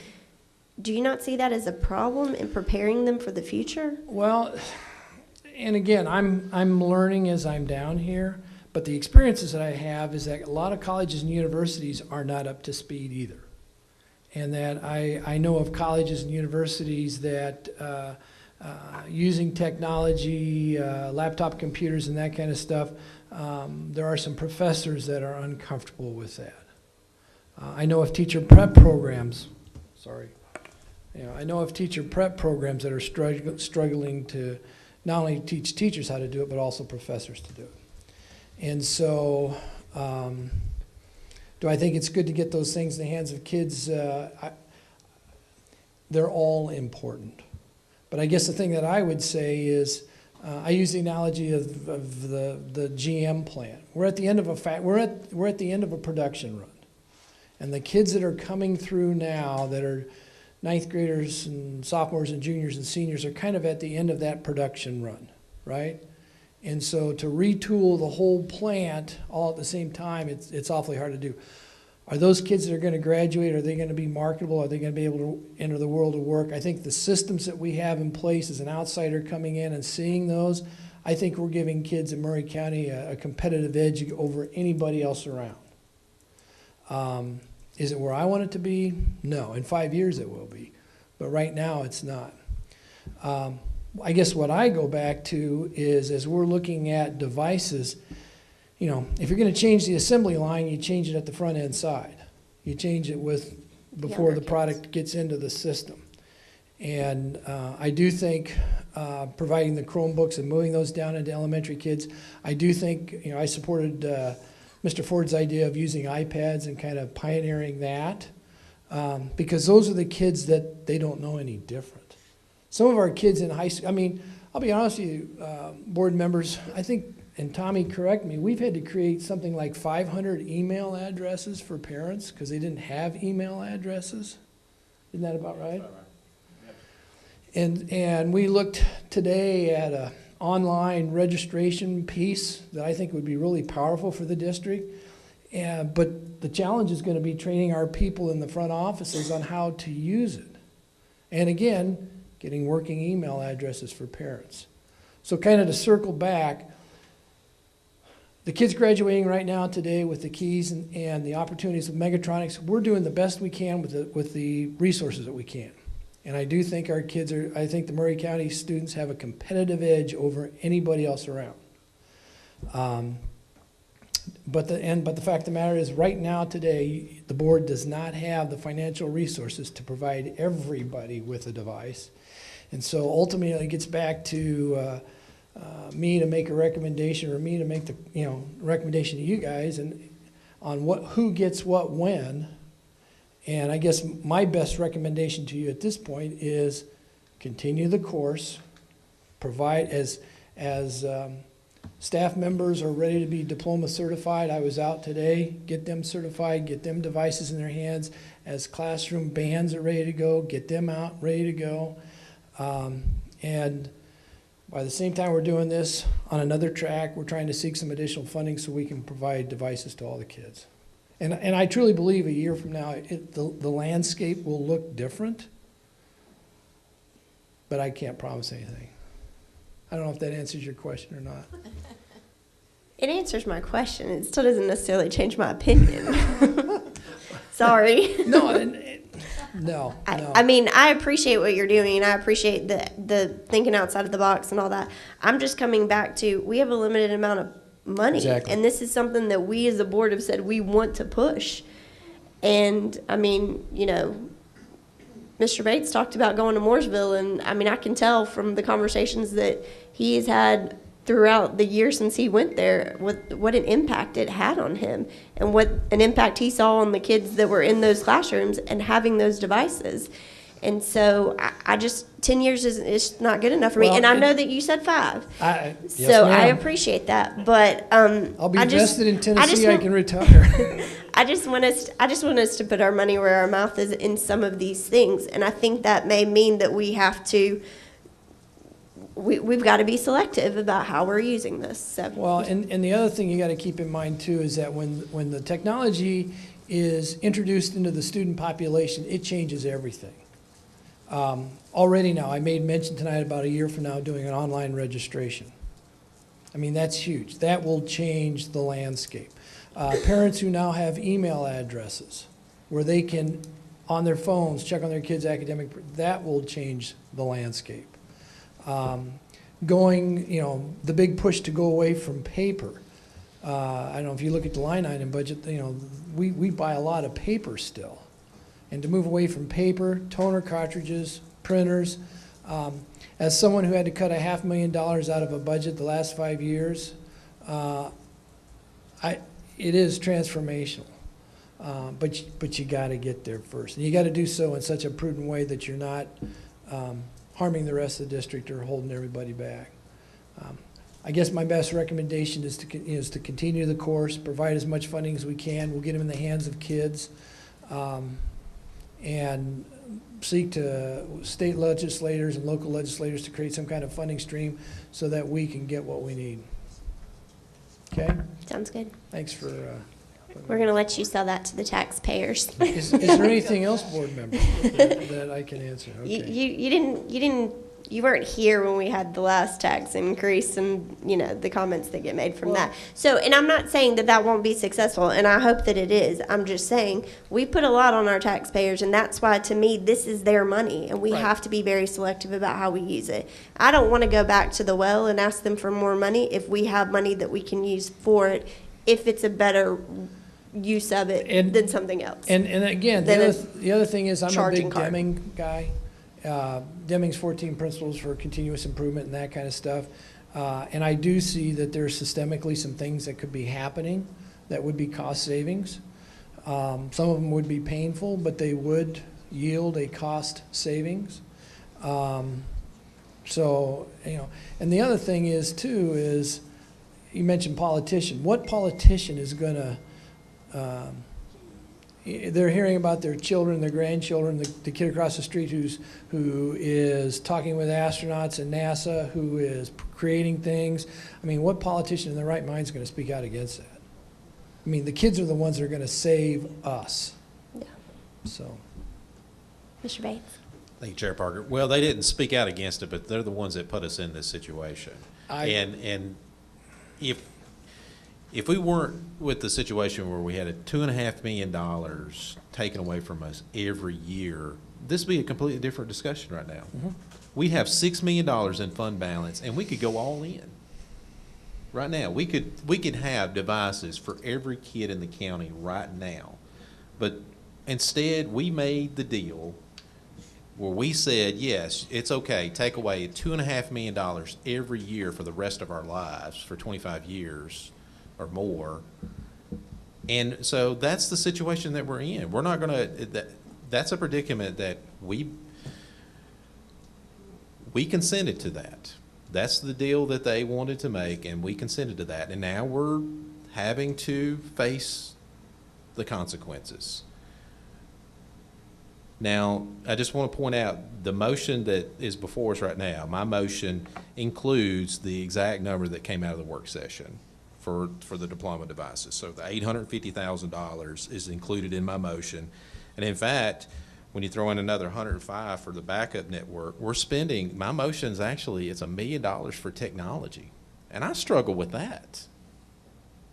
I know, I understand the struggle about not having more devices, but when I see the things that we are taking away from the schools, that the schools asked us to fund, that's hard for me, where we're spending about a third of our funding towards, and I understand, you know, the rationale, we want technology, and that's a good thing. But then we're about a third of what we're looking at right now is going towards technology. And so we're making the best, I think, down payment that we can on that.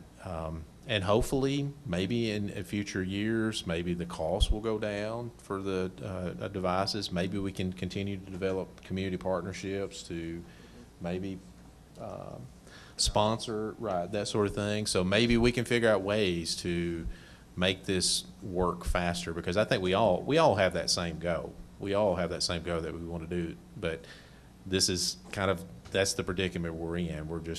We just don't have the $6 million that we can just go all in on right now. And so that is what it is.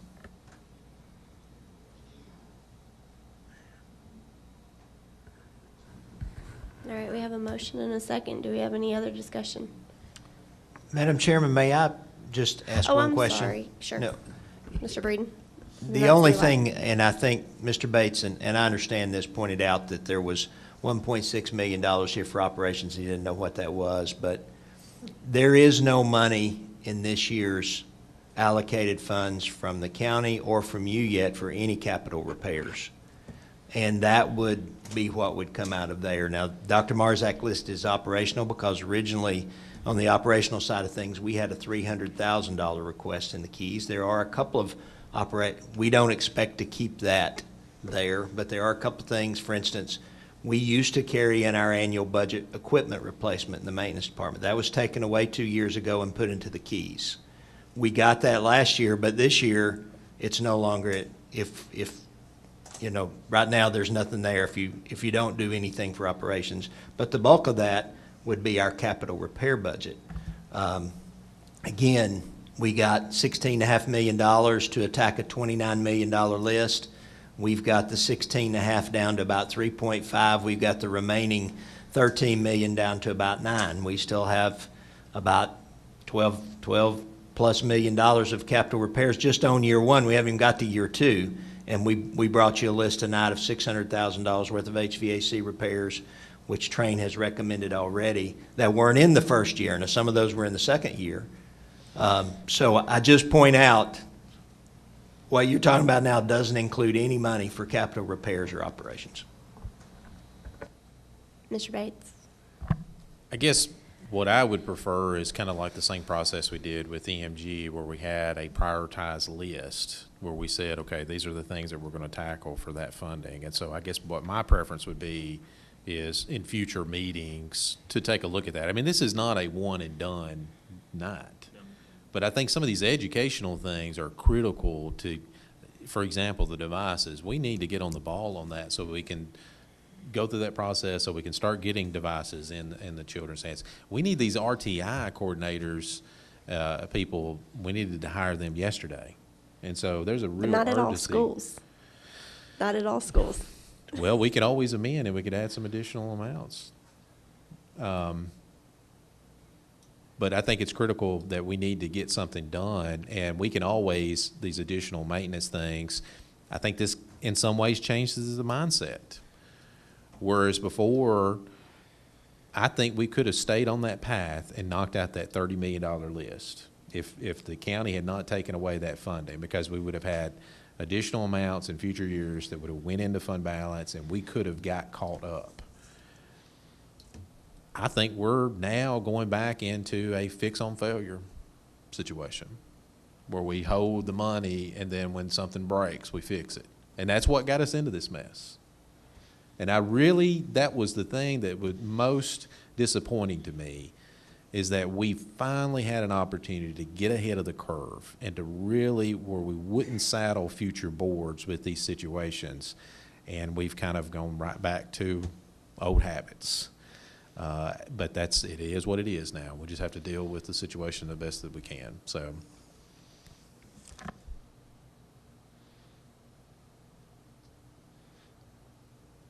Dr. Marzak, I would like to ask you, I know that we have some partnerships with other colleges. Yes. What is our investment with those other higher education partners? Well, none of them is currently doing the work that UT is proposing. Through Lipscomb University, we have students doing master's and doctoral level work, but they're paying for those Saturday classes that we're hosting here in the county. Belmont, we have a doctoral program that we're hosting. We are actually having a discussion with Lipscomb University about the potential of creating a teaching academy at one of our high schools, maybe Central, and creating a feeder pipeline where Lipscomb would become that feeder school, and if the students graduate with a teaching degree, then we guarantee them a job in Murray County that we're looking to create. We haven't gotten to that level yet where we're talking about how much would it cost to sustain that partnership. We're not at that point yet. So this is really our first foray into a university partnering on behalf of kids throughout the course of a day. This is really our first foray. We did get 2 state leadership grants through Belmont and through Lipscomb. With the Lipscomb side, there may be a 10% cost per person, which may equate out to like $3,000 or $4,000 total that the district would be on hook for if they can't get that cost absorbed into the grant. So that may be one, but we're not at that point yet where they're still in the process of identifying people. So this is really our first foray with a university into this type of partnership and proposal. So O'More, Columbia State, all those are. O'More is offering dual enrollment courses. Okay. It's not really a partnership type of thing. They're setting up. Not similar to this. No, not similar to this. No, Okay. They're just offering dual enrollment classes in fashion design. So they send a professor down a couple times a week that's teaching the course. Gotcha. Well, I will just say, again, I feel like we have to be very selective with what we spend our fund balance money on, and I can't, in good conscience, spend fund balance money for state employees that are on the books at a state college. Nothing against UT. I think it sounds like an awesome opportunity, but I just struggle with spending Murray County taxpayer dollars to fund a state position, and that's where I am on that particular item. And then I'm still struggling with the RTI and whether or not that's really needed in our system. across the board, or if it's even needed at all. Any further discussion? Ms. Martin? Chairman Parker, with the RTI, thank you for giving us insight for your school. Do you think it's just a demographic situation per school with just the makeup of the students? Or you or Dr. Marzak? I just don't want to speak out of turn, but if it's okay, yes. I mean, I do think it would be demographic school to school. Every school's got different needs. That's what I tried to talk to earlier. You know, when we go through the KEYS budget process, we prioritize what we need at Randolph House. RTI was on our list, but it was maybe number 2, number 3. Devices to support diploma K2 was number 1. That didn't make the first round. We had this opportunity, so we took advantage of that. You know, 90 iPads, we've got about 300, 325 K2 students. That's not going to be a device for every kid, but we can get a 3-to-1 ratio, which developmentally that's appropriate. Okay. Does that answer your question? It does. I just want to speak to Kristen's concern as far as district-wide, what the student population at a particular school may need, just because of that student demographic makeup may be different throughout the county.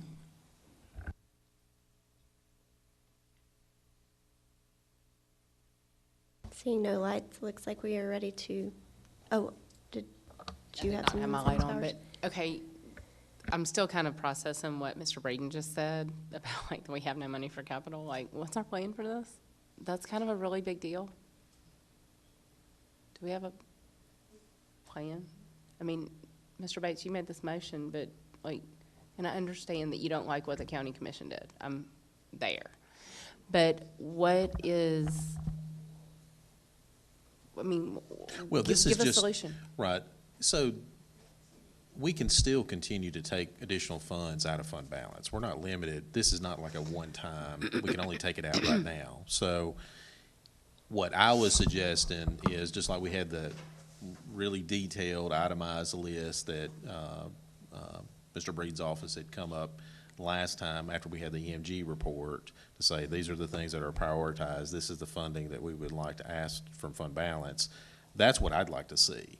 So maybe in our meeting next month, they can come forward to say, okay, you all have gone ahead and taken money out of fund balance for these academic things. Here's where we would ask for some additional fund balance for some of these capital needs. And then by then, maybe we will have a hard number on our fund balance, because that's another thing that's kind of aggravating this, is that we do not have a final number just yet. So this is basically to do a two-step process. Let's go ahead and get these academic things rolling. We can always come back next month and take a look at the capital and fund some additional things. Okay, well, I appreciate your explanation on that, and just, I feel like what's in my head is that I feel like Mr. Breeden has actually proven himself to be really good at prioritizing. I think he seeks value, and I guess I feel like that's kind of setting him back. You know, let him be making plans. I mean, we have perpetual needs because we've got really old buildings, so I guess I'm sobered by the number, but I'm a little hesitant to not give him something to work with. I mean, is this going to slow you down? We were under the impression that once this was done, then we would bring you back at the next meeting a budget amendment with a list of exactly where these funds, the $1.6 million, where we would recommend it going to. If you would prefer us bring you a list of, not limited to 1.6, bring you a list of $10 million, 15 million, and let you pick what you want, or us list them from 1 to 250 and let you pick the top, however much money you think you've got, we can do that. I guess we're just looking for some direction as to what to do. And let me also note, I didn't understand when I was looking at this, it said operations 1.6. Right. That's not, that, I was thinking that, well, that must be what Mr. Parliament was thinking. We may have to kind of put a hold on because we under budgeted our GP. And he's already told us that that's like around $1 million that we under budgeted when we sent the GP that we're gonna have to maybe deal with. So I didn't realize that that was a capital request on that. And we could always, if you feel concerned about it, you could always move to amend to add that additional amount to this motion, if you so choose. Well, and I appreciate that, but, you know, again, I think we do really good work in work session. So I'm sorry that we're having to kind of dig for this information. And I think I think it's just unfortunate. But I do feel like I can guarantee you that he's going to need 1.6 million. I can guarantee it. And I feel like I do trust, you know, the way we've seen Mr. Breeden since we've come on this board to make value-conscious decisions. So I'm inclined to put that back. So I guess I'll make a motion to amend that, to put that back in.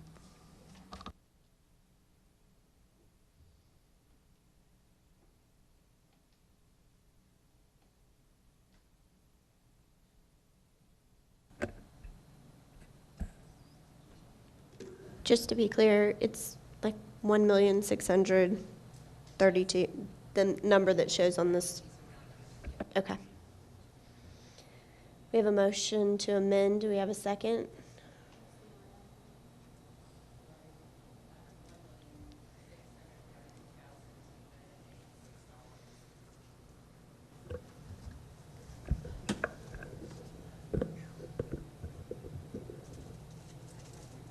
Do we have a motion? Did we get a second? No. No.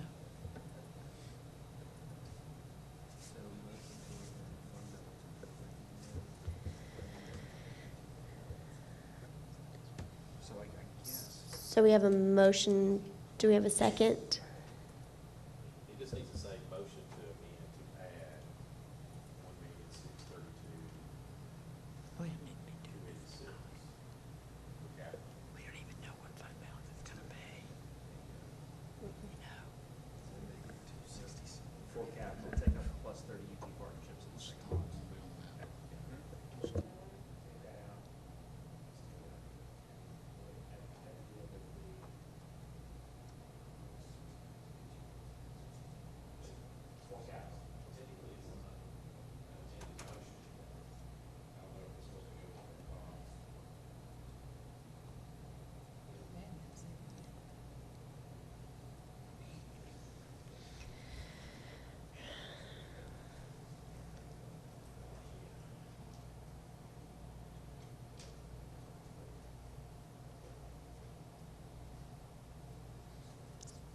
So we have a motion to amend. Do we have a second?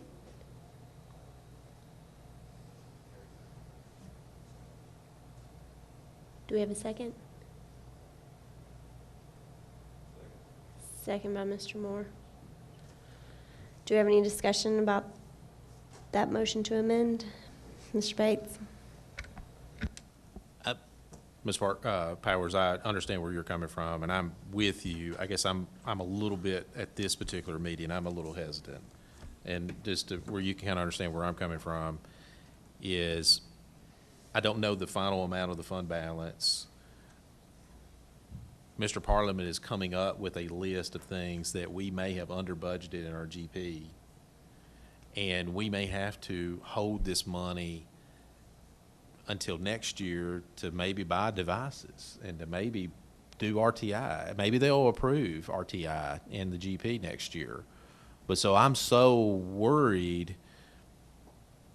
I guess I want to see what exactly, you know, what our primary needs are. So I guess I'm not comfortable for me tonight. So that's just, I want to understand where I'm coming from.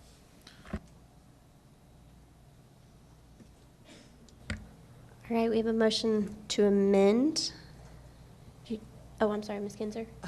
I apologize, I didn't see it. I'm really not comfortable at this point without knowing what our fund balance is, just an estimate of it. Once you add that up and then we're up to this, we don't really know what fund balance is gonna be.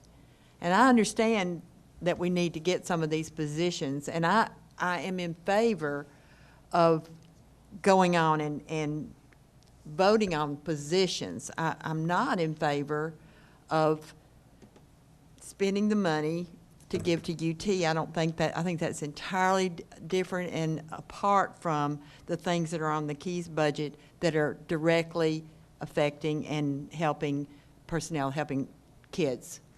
And I understand your need to amend this, but we're going to discuss it in a work session when we know what we've got in fund balance. We know the absolute figures of it. So I'm not comfortable with voting on that part of it now. Or really, I'd rather know all of it before we do anything.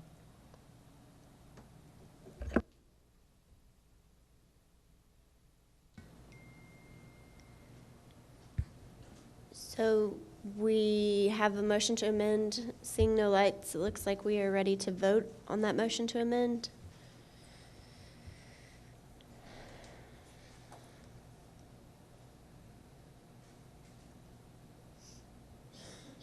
And to clarify, this is to amend the original motion to add the capital repairs in addition to the 2.6 million thereabouts plus 30,000 for the UTK Hampshire project.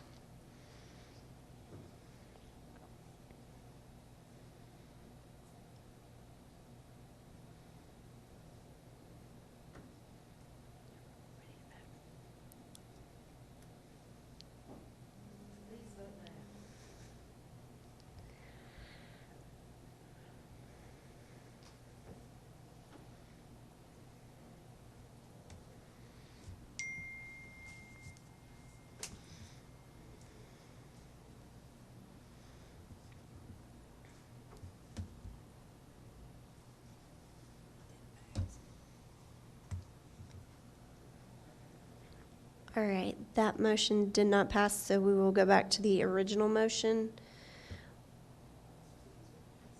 Is there any further discussion about that? Ms. Martin? Okay, going back, if we delay this and go back to the work session, tell me again exactly what that's going to do with the process of getting it in place at Hampshire. So if we delay the work session, go back to the September board meeting, it would not go to the county commission until October.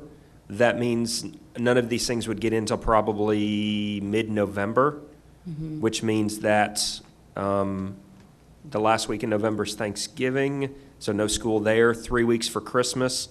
These things really wouldn't even be utilized until December 1, or January 1. So we'd really only have half a year, which means you'd save some money, but we'd miss out on October, November, and December.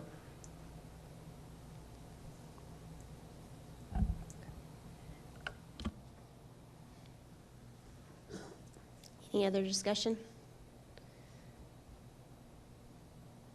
Seeing none, looks like we are ready to vote on the motion.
Looks like that motion did not pass by a vote of 5-3. Mr. Moore? Okay, since I voted no on that, and I hate doing math at the last minute on this thing. I'm stuck somewhere in the middle here because I know some of these things we need to get started on immediately. But I'm kind of more with, I'm really hesitant to put a name on any more dollars than we absolutely have to right now, until we have some hard numbers on the fund balance. That's kind of where I'm coming from. So if it were me, and I'm not gonna sit here and try to do it, but the RTI, this actual immediate impact in the classroom, the RTI cost, the iPads that are looking to go in there that they chose in place of the RTI, which I know is giving Miss Parker some issues there. That kind of stuff, the art supplies that can go in the classroom today, tomorrow, immediately, those are things I would love to approve tonight if it were me, and hold off on anything else until we kind of talk through and get some better numbers. That would be my preference. That's kind of where I'm coming from tonight, which is somewhere in between what was proposed a minute ago and some of those other solutions. That's just where I'm coming from. I don't know how to get there, and obviously I could sit here and you want to give me about 10 minutes to work some Excel magic. I could probably come up with it, but that's kind of where I'm coming from. I don't know where anyone else is on that. Ms. Kinzer? That's exactly where I am. I would like to see us fund those things that were requested by that directly impact the kids. The computers, the RTI positions, certainly we need to go ahead with diploma and that as well. And I'm not sure, then that might be the total of $2,605.94, I don't know. Yes. Mm-hmm. From the first spreadsheet, then yes, that would be it. Yeah, Okay. that's minus the capital / operations money and the UT partnership. Is that what you're looking at? Minus the what? Minus the capital and minus the UT partnership would be 2605094. Well, that's my motion. Okay.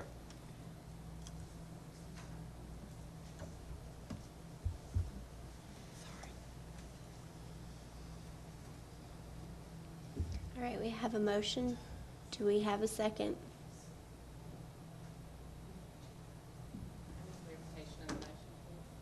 It's essentially to approve everything on the spreadsheet, the 2.6. 2605094. Everything that's on the pink Without- spreadsheet. Without capital, without UT. UT wasn't on the Right. No. We don't. Do we have a second?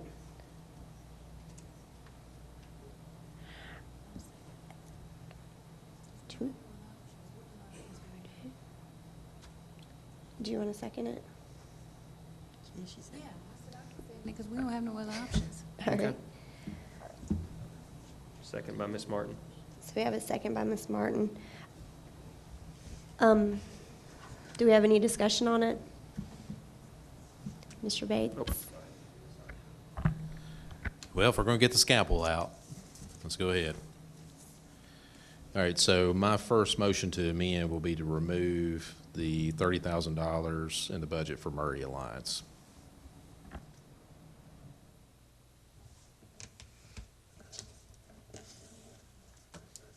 Motion to amend. Do we have a second? Second to amend, to remove Murray Alliance. Is there any discussion on that motion to amend? Mr. Bates? I mean, I think this is something that in an ideal world would be great to continue, but if we have concerns about money going directly into the classroom, I mean, that's something that has to be on the chopping block. And so I think we, if we're truly going to be committed to whittling this down as much as possible, that's something that we're going to take a look at. Dr. Marsden? I want to, just, you guys hire me to make suggestions, so I'm just telling you, without this funding with the Murray Alliance, all aspects of Grow Murray outside of the school system cease to exist. None of it happens. And also the Be a Good Stat campaign stops tomorrow. without this funding. So just want to let you guys know that they've provided return on investment information to the school board about what that's done for us to have the Grow Murray and now the new Be a Stat campaign. So that would cease to exist without our financial input.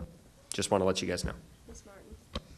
I completely understand what you're saying about that, but I honestly think we can't afford to cut it out. Gotcha. I think we need the partnership with them.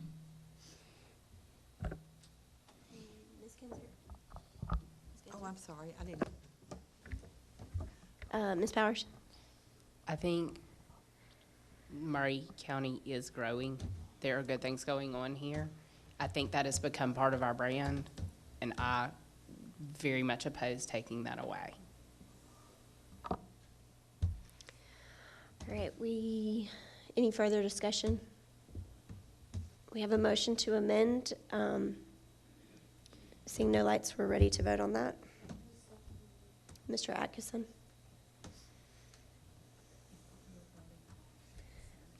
We are voting on removing Murray Alliance from the 2.6 suggested in the original. Is everyone clear on the motion to amend?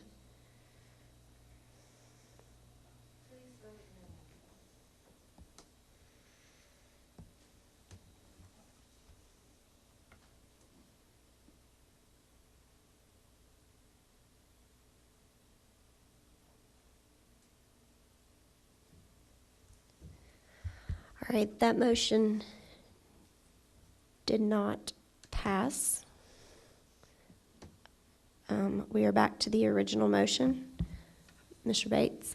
All right, my next motion is to remove the pre-K coordinator in the amount of $38,000 from the motion. All right. We have a motion. Do we have a motion, a second to that motion?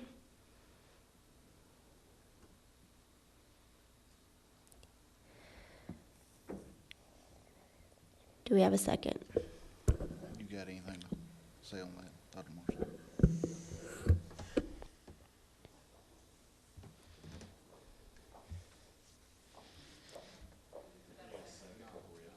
Well, there's no second. There's no second. I'll second that, just to get some discussion going.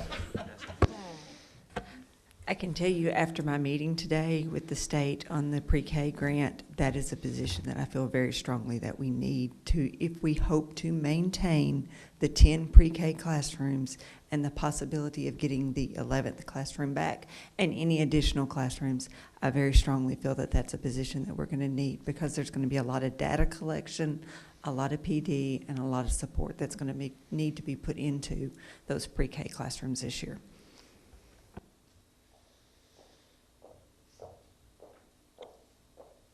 All right, we have a motion to amend to eliminate the pre-K coordinator from the original motion for 2.6 thereabouts million. Any further discussion?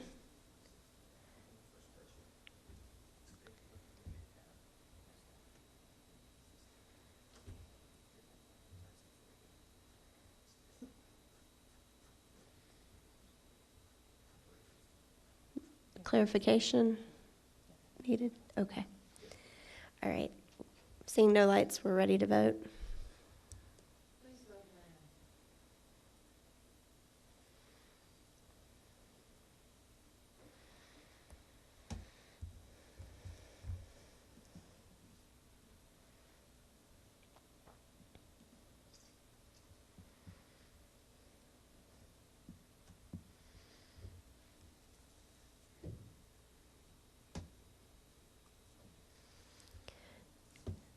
That motion did not pass.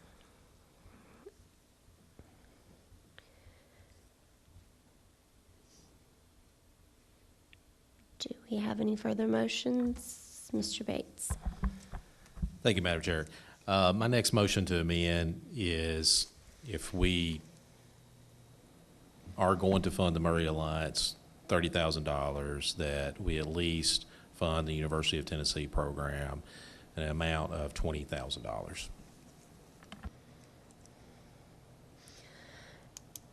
There's a motion. Is there a second?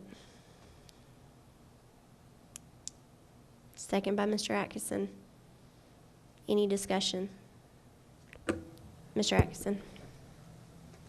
The $30,000 towards Murray Alliance, that's providing a partnership for us, and it's helping us grow Murray. And I see it as us partnering with UT. It's going to make us grow too. It's just building another partner for us to be able to send kids and educate kids in the future, and to be able to build an alliance with them so we can grow Murray. So we need to give this a chance. I mean, that's just a small sliver of our big pie that we're trying to get something started. Very small sliver. Any further discussion? Seeing no lights, we're ready to vote.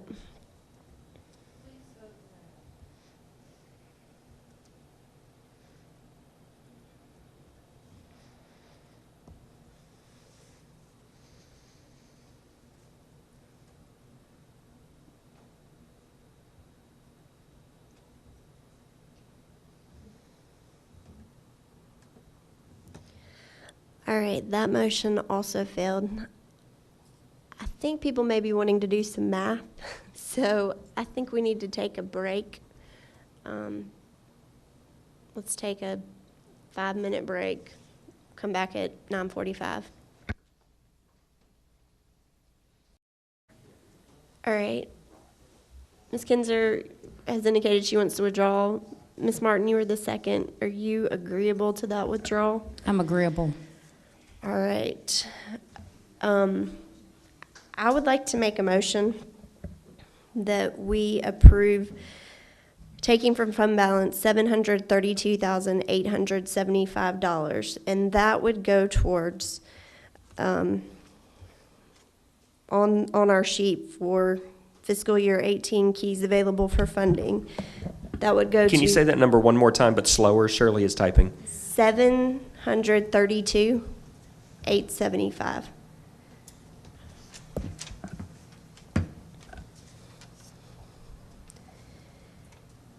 And that would go towards, on our fiscal year 18 keys available funding, that would be the RTI positions for keys 1 and 2, for key 3, key 5, the iPads for portfolios, the art supplies, and the pre-K coordinator.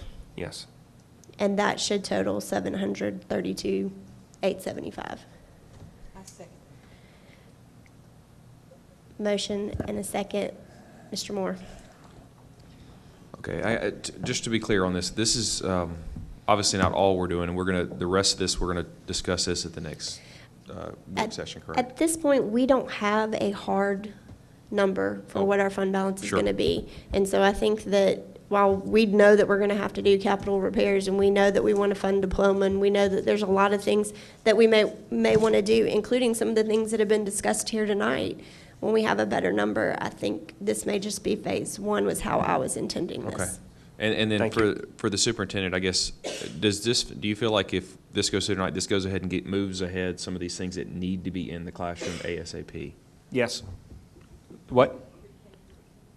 Oh, pre-K curriculum at 23,820. We need to add that in. Thank you, Ms. Miller. Appreciate it. I will amend to add in 23,820. Which is 756,695. Are you agreeable, Ms. Kinzer? Yes. 695. Yeah. 756,695. Is there anything else we're missing on that? For now, no. Yes, 850,000. No. For now, no. No. Okay. That was my questions. Thank you. Mr. Bates. Thank you, Chair Parker. Mr. Superintendent, as far as these positions that we're funding for RTI positions, did we have a lot of schools, though, that ended up taking out RTI in order to try to fund other things? Yes. So if this is all that we fund, some of those schools are going to get nothing. For now, in round one, those schools would be Central, McDowell, Santa Fe, Hampshire, Spring Hill, Mount Pleasant High School, Randolph Howell, Spring Hill not Spring Hill Middle School. Their part of their money is still in RTI. McDowell actually has a partial. Thank you, RTI. exactly, thank you. That's what I was looking back up through the list to see who still has a partial. So take McDowell, take Spring Hill off that list. And let me just say, from my standpoint, I still may want to fund some of these things. I just want to do that when I know what the fund balance number is. Yeah. Because iPads, they're going to be okay if they come in January, because you can use them for the rest of the year. You can use them into next year. But the RTI interventionist, if that person is really going to be effective, I don't think that person can come in January and do the things that we need to do. Yeah. If we're going to wait until January for those positions, then I would think that we probably are going to not be funding them. And the for the school iPads year. for portfolios are in round one, correct? Correct. Okay, got you, for taking. Just because that's requirement, They've I got to believe, start from the archiving. state. Yes, yeah, they have to start archiving data. So perfect, okay, good. Yes?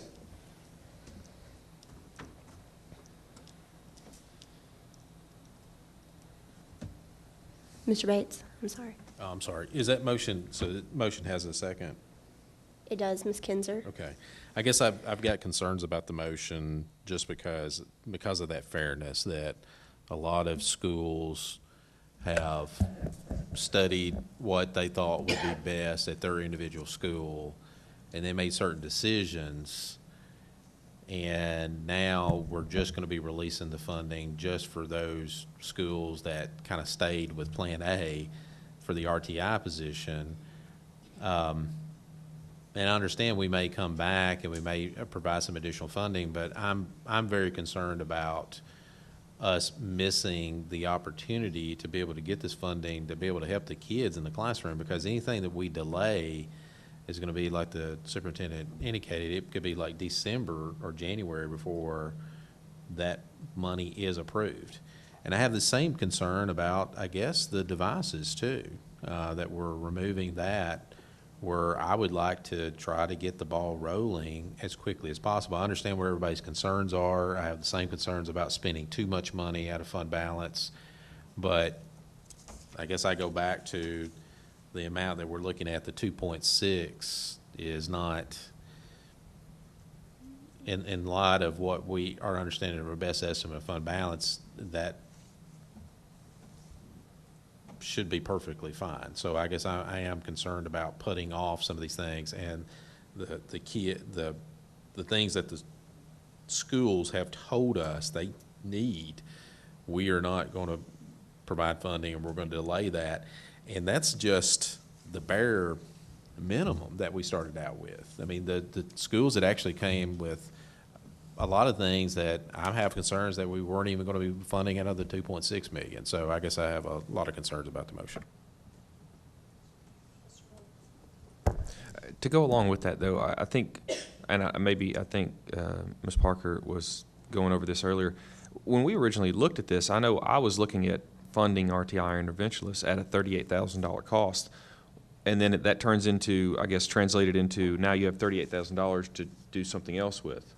So, I mean, again, not that I'm not second-guessing their choice on that, but when I made the decision to fund that in the first place, I made the decision to fund not $38,000, but an RTI position. If that's kind of where I'm coming from. So that's where I have some struggles on that side. I made that choice when we were going through the budget that I was wanting to fund what we were told was a district kind of initiative to really go to RTI, but then it went from funding a position to a dollar amount, which was then transferred into kind of whatever was chosen.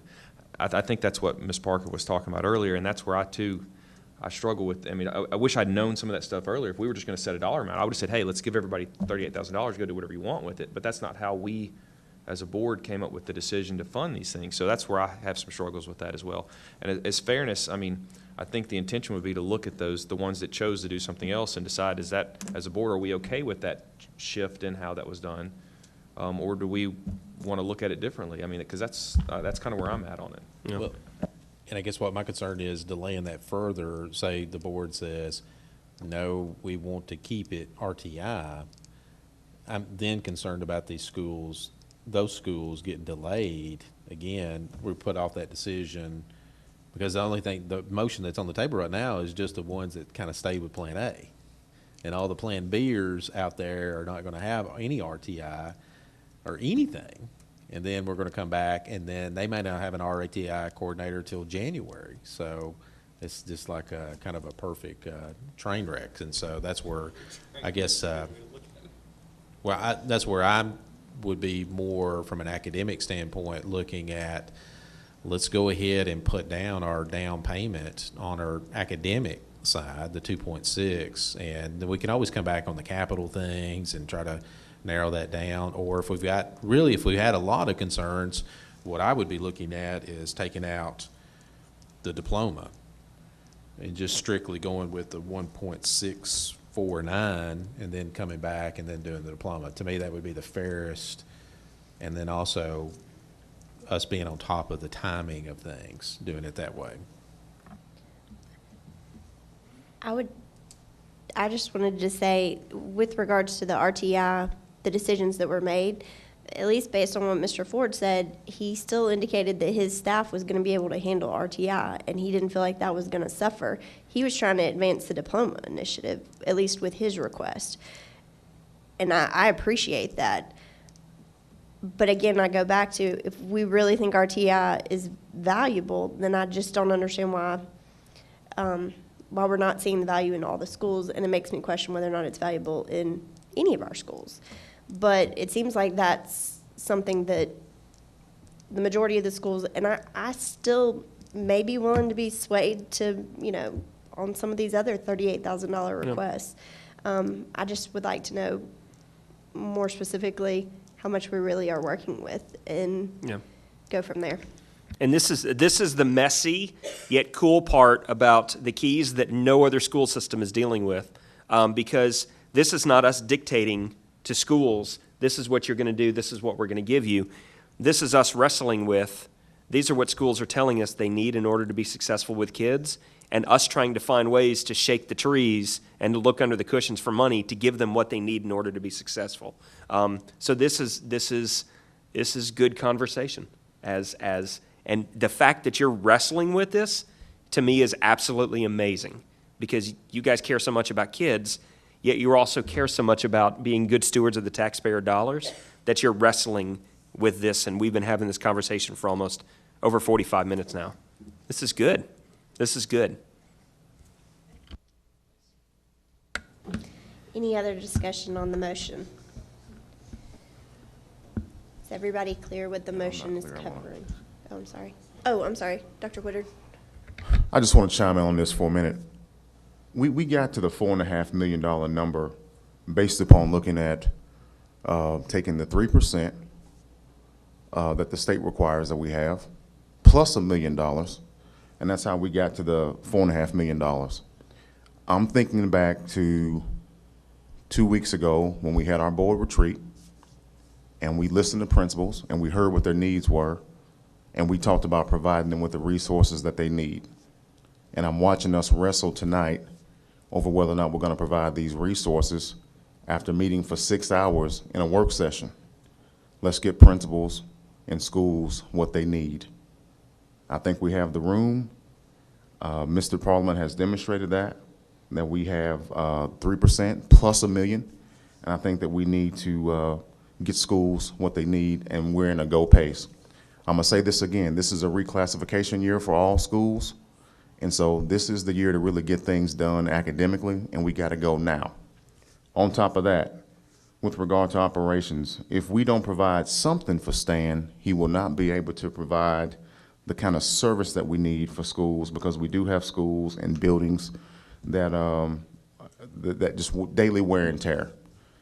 And we're gonna be behind the 8 ball on wear and tear in some of these buildings if we don't provide something. And so we can either choose to pay for it now or pay for it later. But I wanna see us put action behind some of the things that we said that we would do. And so when we pulled principals on a Saturday to come and meet, to hear them out, and this is what they said they needed was resources, let's give them resources. The $4.5 million is here. Let's pull the trigger tonight. Let's be courageous.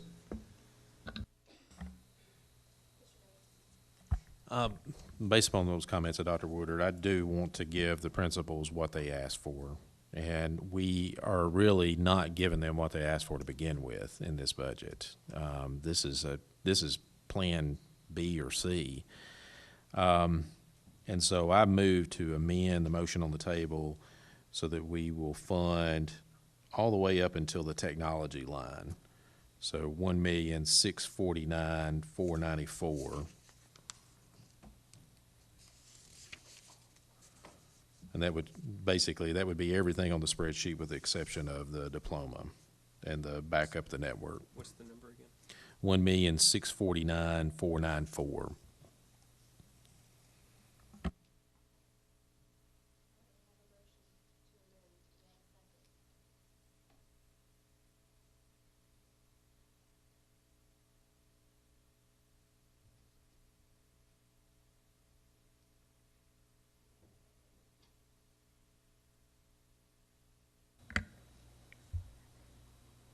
Seeing no second, we'll move on to the original motion. Is there any further discussion about that motion? Seeing no lights, we're ready to vote.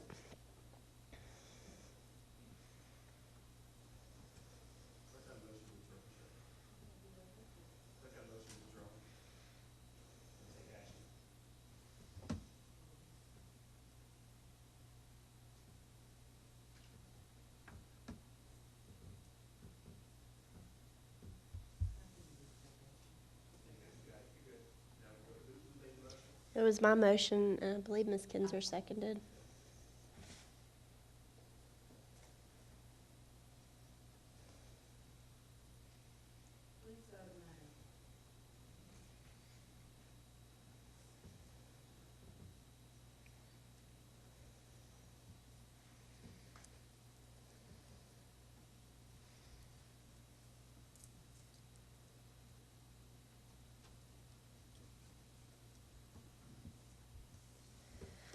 All right, that motion does pass.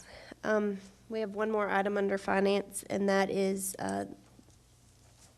the memo that Dr. Woodard just provided us about Whitthorne's donation funding. I believe do you want to speak to this, Dr. Woodard? Yes, thank you. Back in 2015-16, Whitthorne received a donation in the amount of $30,000. And initially, that funding should have probably been placed in a restricted account that was held at the school level. And in some kind of way, it was placed back in fund balance at some point. In 15-16, we had $16,959.65 that was encumbered through stipends. In 2016-17, which was last year, the school was able to utilize $7,425.36 of that funding, which leaves them with a remaining balance of $5,614.99. I'm requesting that we take this amount out of fund balance and fund it back to the school. And so with action on your part tonight, the finance department can cut them a check, and Whitthorne can use the funding that they should have had all along. This funding never should have probably returned back to fund balance. It should have remained at the school. Mr. Moore has the motion. Do we have a second? Second by Ms. Powers. Is there any discussion about this? Seeing no lights, we're ready to vote.